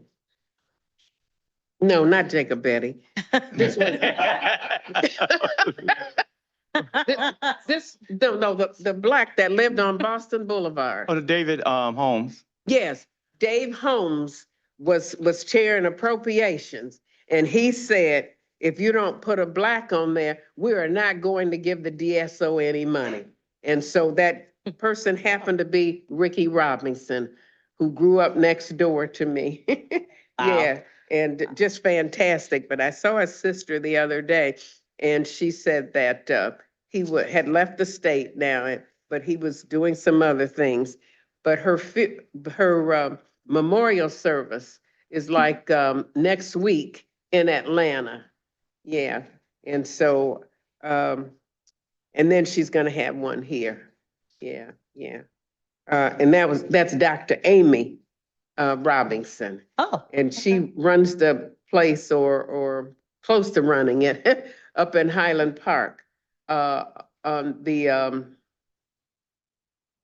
lesbian, what is it called? I know what you're talking about. Yeah, okay. But Derek know too. Yeah, the Ruth Ellis Ruth Center. Ellis Center. In fact, I would like for my committee to even tour that because it's really dealing in health issues. They have a health clinic there. Yeah. So her director asked us if we could come sometime. So, but anyway, yeah, they were just a family of doing a lot of stuff. Wonderful stuff. And I was just so glad that they were my neighbors and did some great things. So Keep them in our prayers, absolutely. yes, Thank yes. you. Thank you. Thank you so much. Thank you, Commissioner. Commissioner Palomero? Vice Thank Chair you. Yes, Palomero. yes, thank you, Madam Chair. I know you noticed me. I too would like to recognize a longtime former Wayne County employee who passed away last week. Her name was Colleen Mintier. She was in her early 90s from Wyandotte, and she worked in the Ed McNamara administration in a number of capacities, including Director of Community Relations.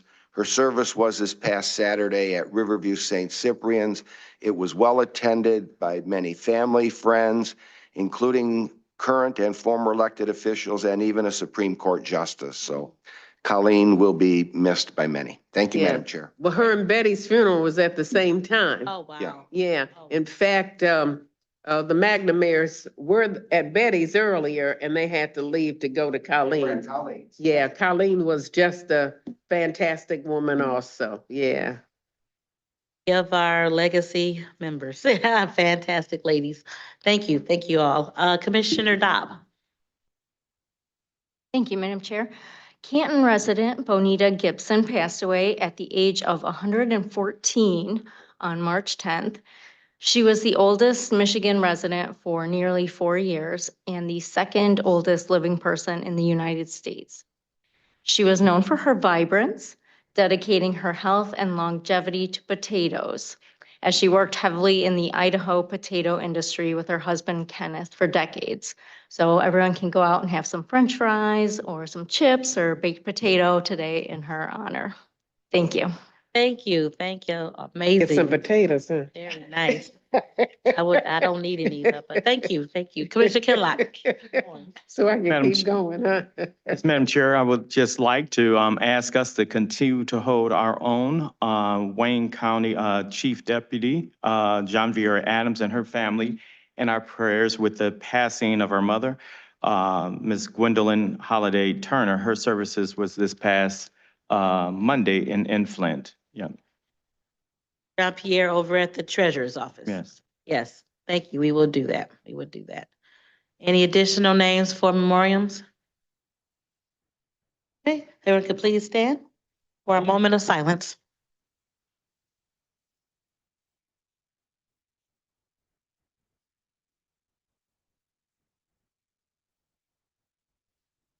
Thank you. Gonna do, what's next? Go ahead, Madam Clerk. Public comments. I'll do this a couple of different ways. Is there anyone in chambers for public comments? You can go first. Anyone in chambers for public comments? 2 minutes or 4.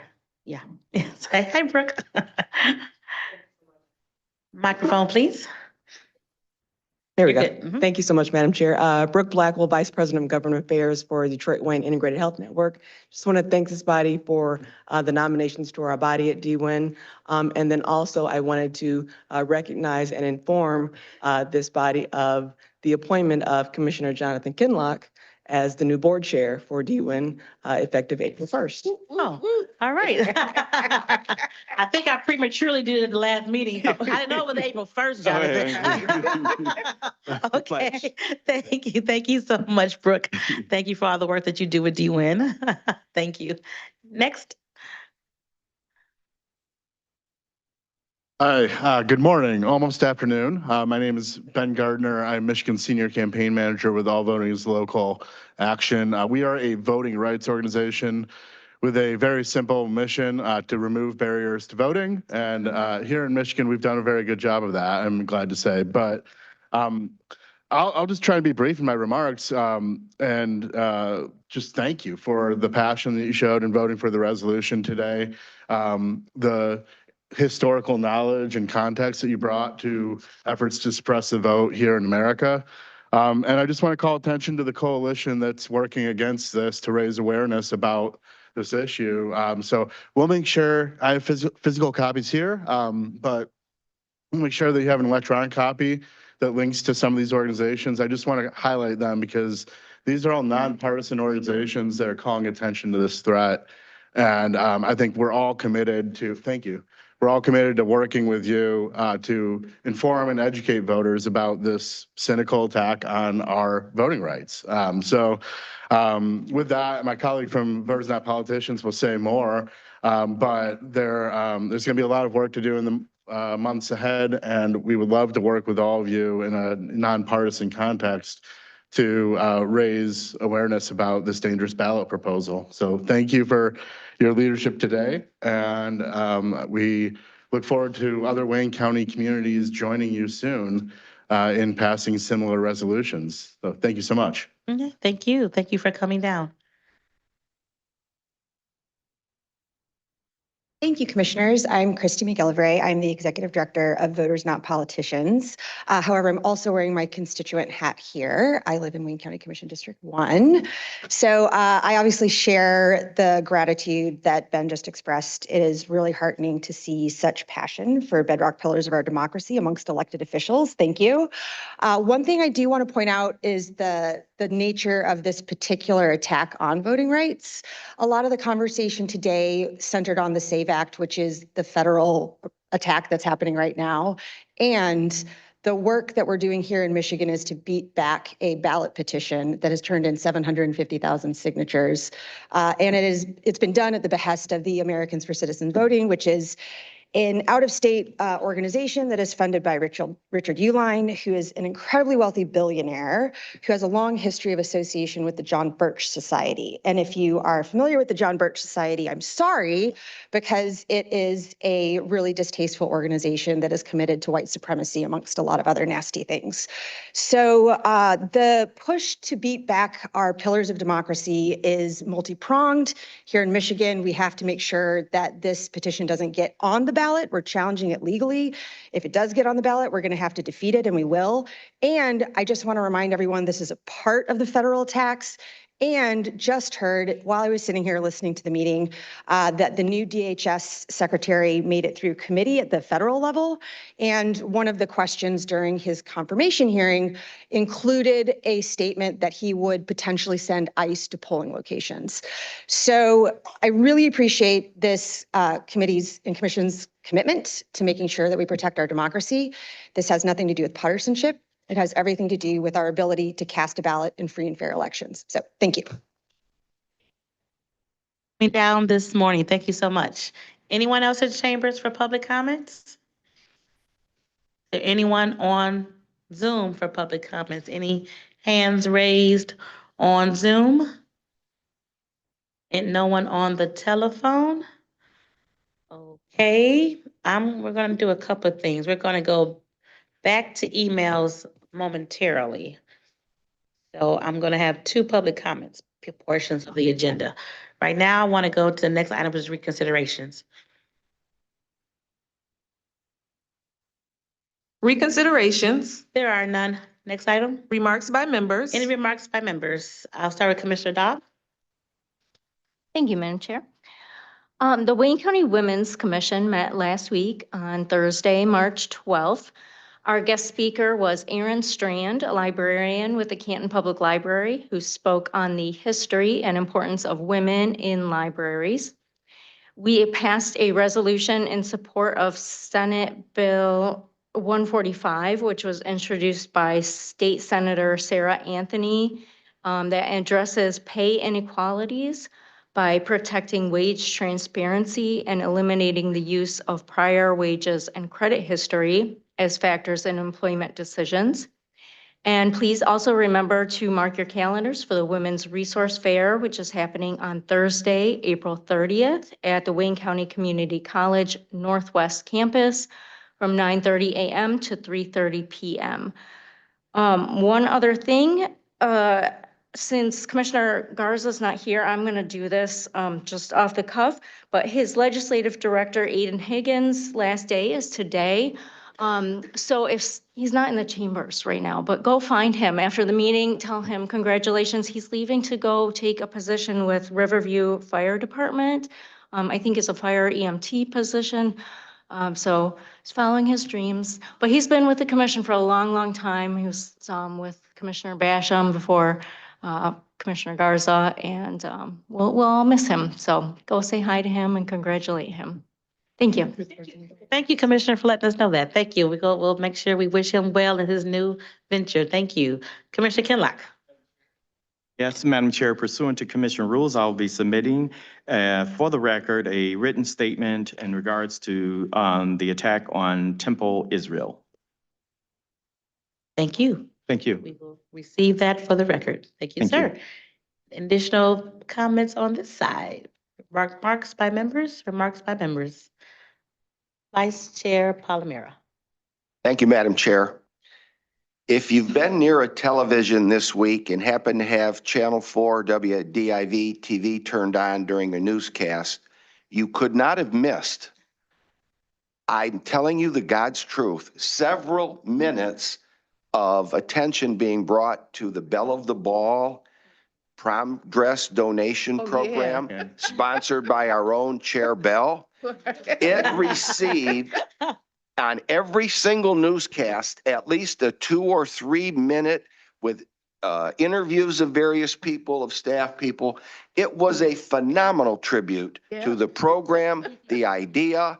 Over 1,300 prom dresses have been donated. It is taken a whole new life this year, and I congratulate the chair on her work for many years of doing this, but this year in particular, it was highlighted tremendously. Lastly, to those of us who are college basketball fans, today is a big day with the first day of the tournament, and of course, we have a longer than usual meeting when games are tipping off, but two teams in particular that I want to draw attention to, not only Michigan State am I rooting for today that plays at 4, but also the alma mater of our own Terrence Adams, who went to Howard University, and his team is a 16 seed and plays tonight as a heavy underdog against a very powerful team also from this state. And some of us will be pulling for Howard University with you, Terrence. So congratulations on your teams being in the tournament, and hopefully there's not too many more member comments. Thank you. Madam Chair, I would just like to ask my colleague, I didn't realize Eastern Michigan made the tournament. Oh, okay, thank you. The other green and we want to Central. Wishing all of our teams the best. Wishing all of our team, homegrown team, the best, and a special shout out to HBCU Howard. So, any other remarks by members? Let me thank Vice Chair Palmer for the shout out. WDIV did an absolutely wonderful job. I was with them from 6 a.m. in the morning till 6 p.m. in the evening yesterday, so I'm a bit spent, but we had 1,300 dresses, as was stated, donated throughout from Wixom, from Southfield, Auburn Hills, Ypsilanti, the entire southeastern Michigan came out and brought dresses. It was amazing. So now I need each and every one of you commissioners to tell the young ladies in your districts to come and get these beautiful free prom dresses. So I will have that information for you so you can shout it out all across your district and your communities. Please and thank you. Commissioner Kinlock. Madam Chair, I was informed that pursuant to commission rules, I actually have to read my statement into the record, and I do have it here, and I am prepared to read it. Read it quickly. Yes, ma'am. Matter of fact, I'm gonna wait till next meeting. Even better. Yeah. Thank you, and thank you for doing that statement. We do Thank you. appreciate it, and we No look forward to problem. hearing every word of it at the next meeting. Absolutely. As the chair of the 13th, you better be telling everybody to get out there and vote and get out there and work. Because I've been around a long time and I'm telling you, things are getting back to where they were when they wanted us to count some beans in a jar to vote, okay? Okay. So it is important that we vote. get out there and vote and teach the young about what we've been through, because they don't know. Yes. Thank you. Absolutely. Absolutely. Because And we got somebody in the White House that want to take us all the way back. Only the wealthy is that what he wants. Wealthy and white, that's all. But but we're God's children. Yes. So it's all of us, no matter who we are. Amen. And it's important. And we're all important. What we are. Thank you for that. And not voting is the same as voting. Because if you're not voting, you're That's still right. making a If you decision. don't vote, Make sure. Thank you, Commissioner. We will all do our Thank you. part to make sure that we spread the word of the importance of voting. Yeah. One last thing before we go back to public comments, and if you do have to excuse yourself, I understand. We are changing the April meeting, so please note that the April full board meeting will be on Tuesday, April 7th. Tuesday, April 7th. Not on the 1st. Supposed to be on the 1st. April 7th will be the April meeting, not on the 2nd, but the Tuesday, the 7th. And then the Tuesday committee meetings will be on Thursday of that week. Full board on Tuesday, April 7th, and the committee meetings that would have been on the 7th will be on the 9th.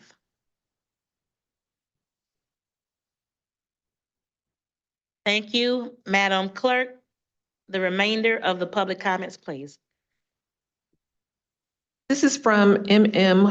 Freund. I am writing to support the resolution scheduled for discussion March 19th. I was married 46 years, now widowed 10. My married name has been used 2/3 of my life on banking accounts, mortgages, tax filings, driver's and nursing licenses, and property records. To track down 60 to 80-year-old documents to prove birth in U.S. with my married name would be difficult for this senior citizen and frankly not needed. This is from Lori McKeel. You are receiving this email as I do not support the need for increased proof of citizenship. I am tired of taxpayer dollars being spent on unnecessary items that are not supporting democratic principles. The state of Michigan has demonstrated that its current voter registration program is effective, so why do we need to direct additional funding directed toward this limited exercise that does not increase voter participation but works against it? There are so many issues in this state that need additional funding. I will be very annoyed if money gets allocated to this totally unnecessary and undemocratic endeavor. This is from Judy Florian.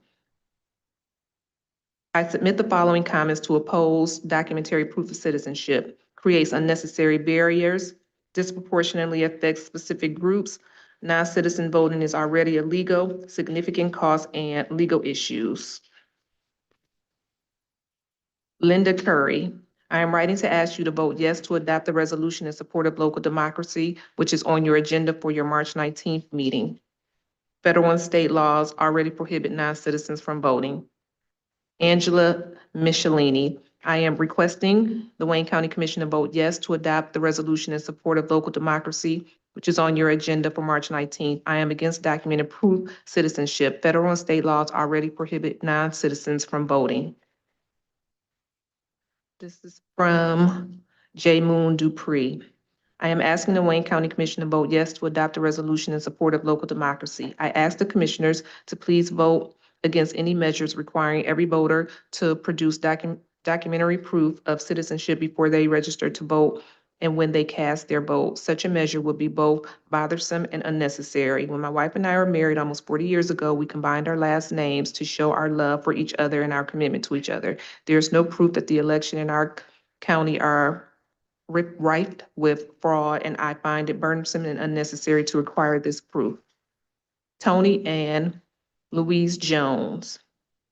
Please vote yes to adopt a resolution in support of local democracy, which stands against the documentary proof of citizenship ballot proposals. Not adopting this resolution will disproportionately affect access to the ballot by women, overseas and military voters, students, rural voters, voters with disabilities, and low-income voters, thus making it difficult, if not impossible, for them to participate in our elections.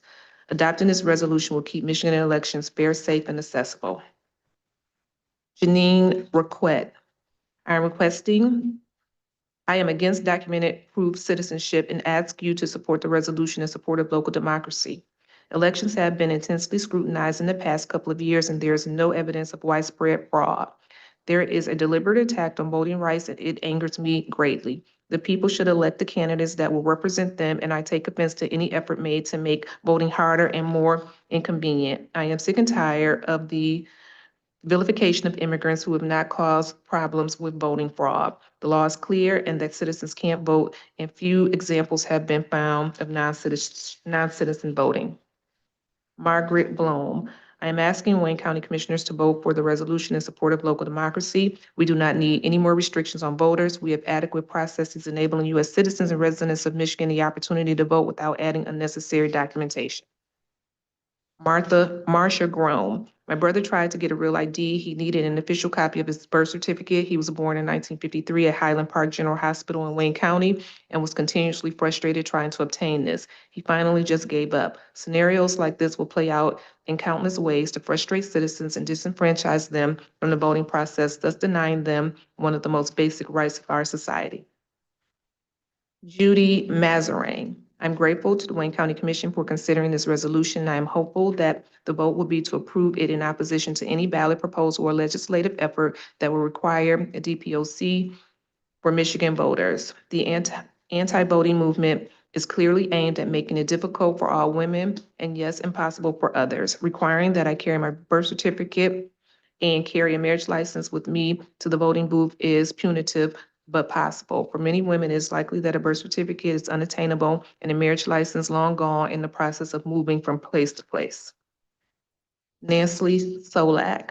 I understand the Wayne County Commission will soon consider a resolution in support of local democracy. This resolution is brilliant. Who among us has time to dig through files to ensure that they have correct documents? When I married, I took my husband's surname.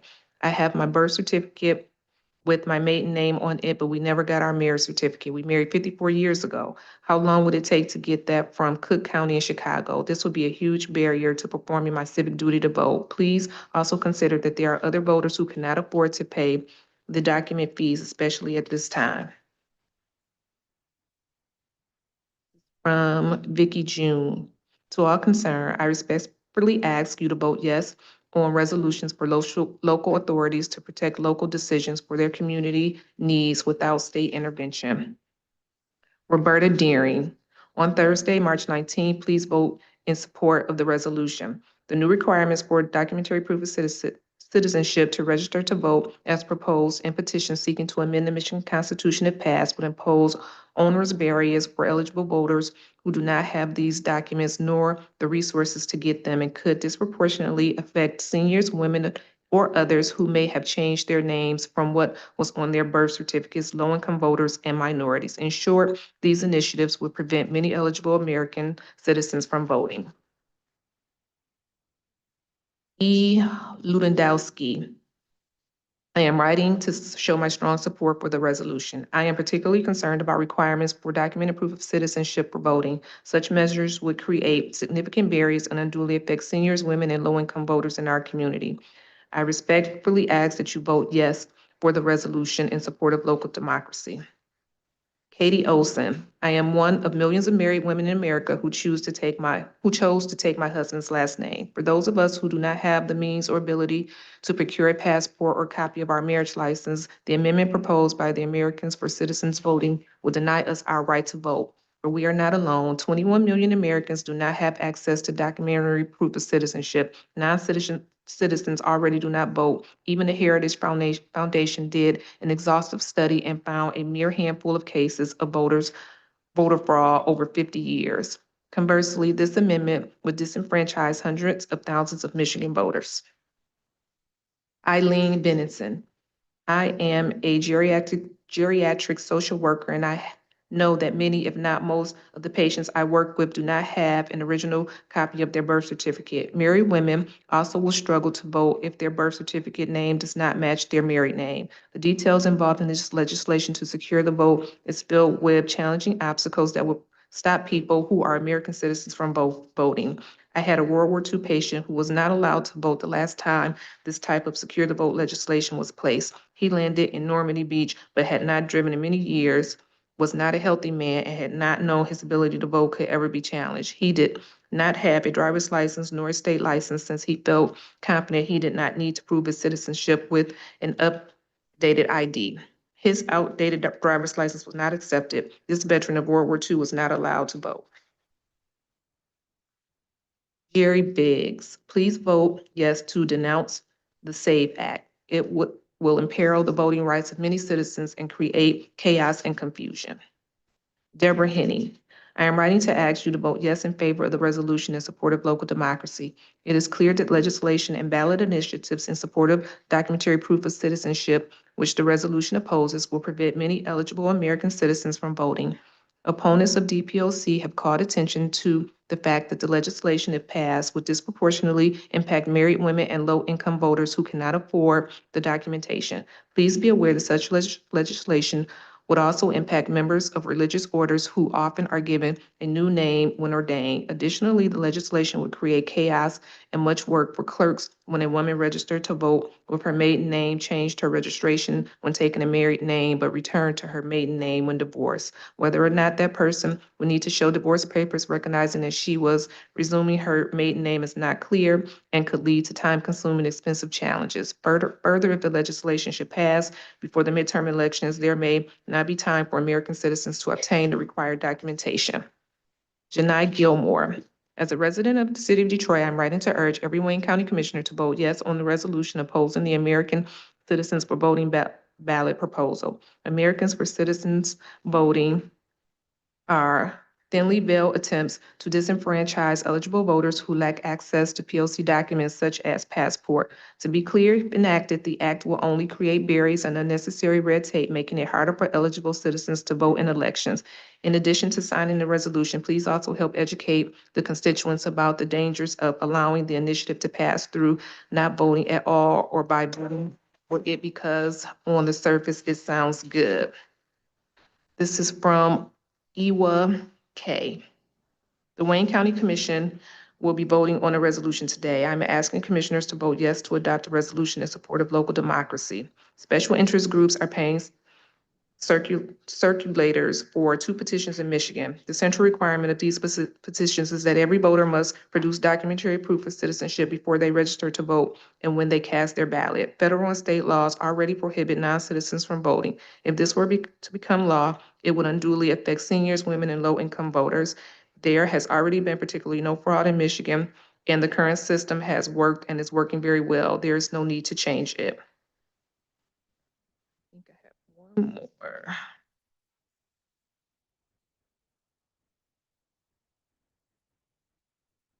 It's here. That was all. All right, let me thank everyone who took the time to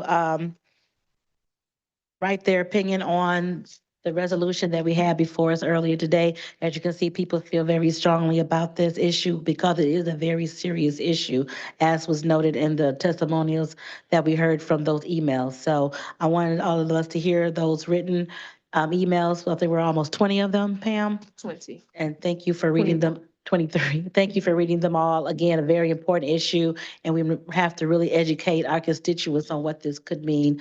I'm hopeful that it will not get through the Senate. So we're going to pray for that and that they realize what a violation of Voting Rights Act that would be. Without any further discussion, is there a motion to adjourn? All right, meeting adjourned. Thank you so much.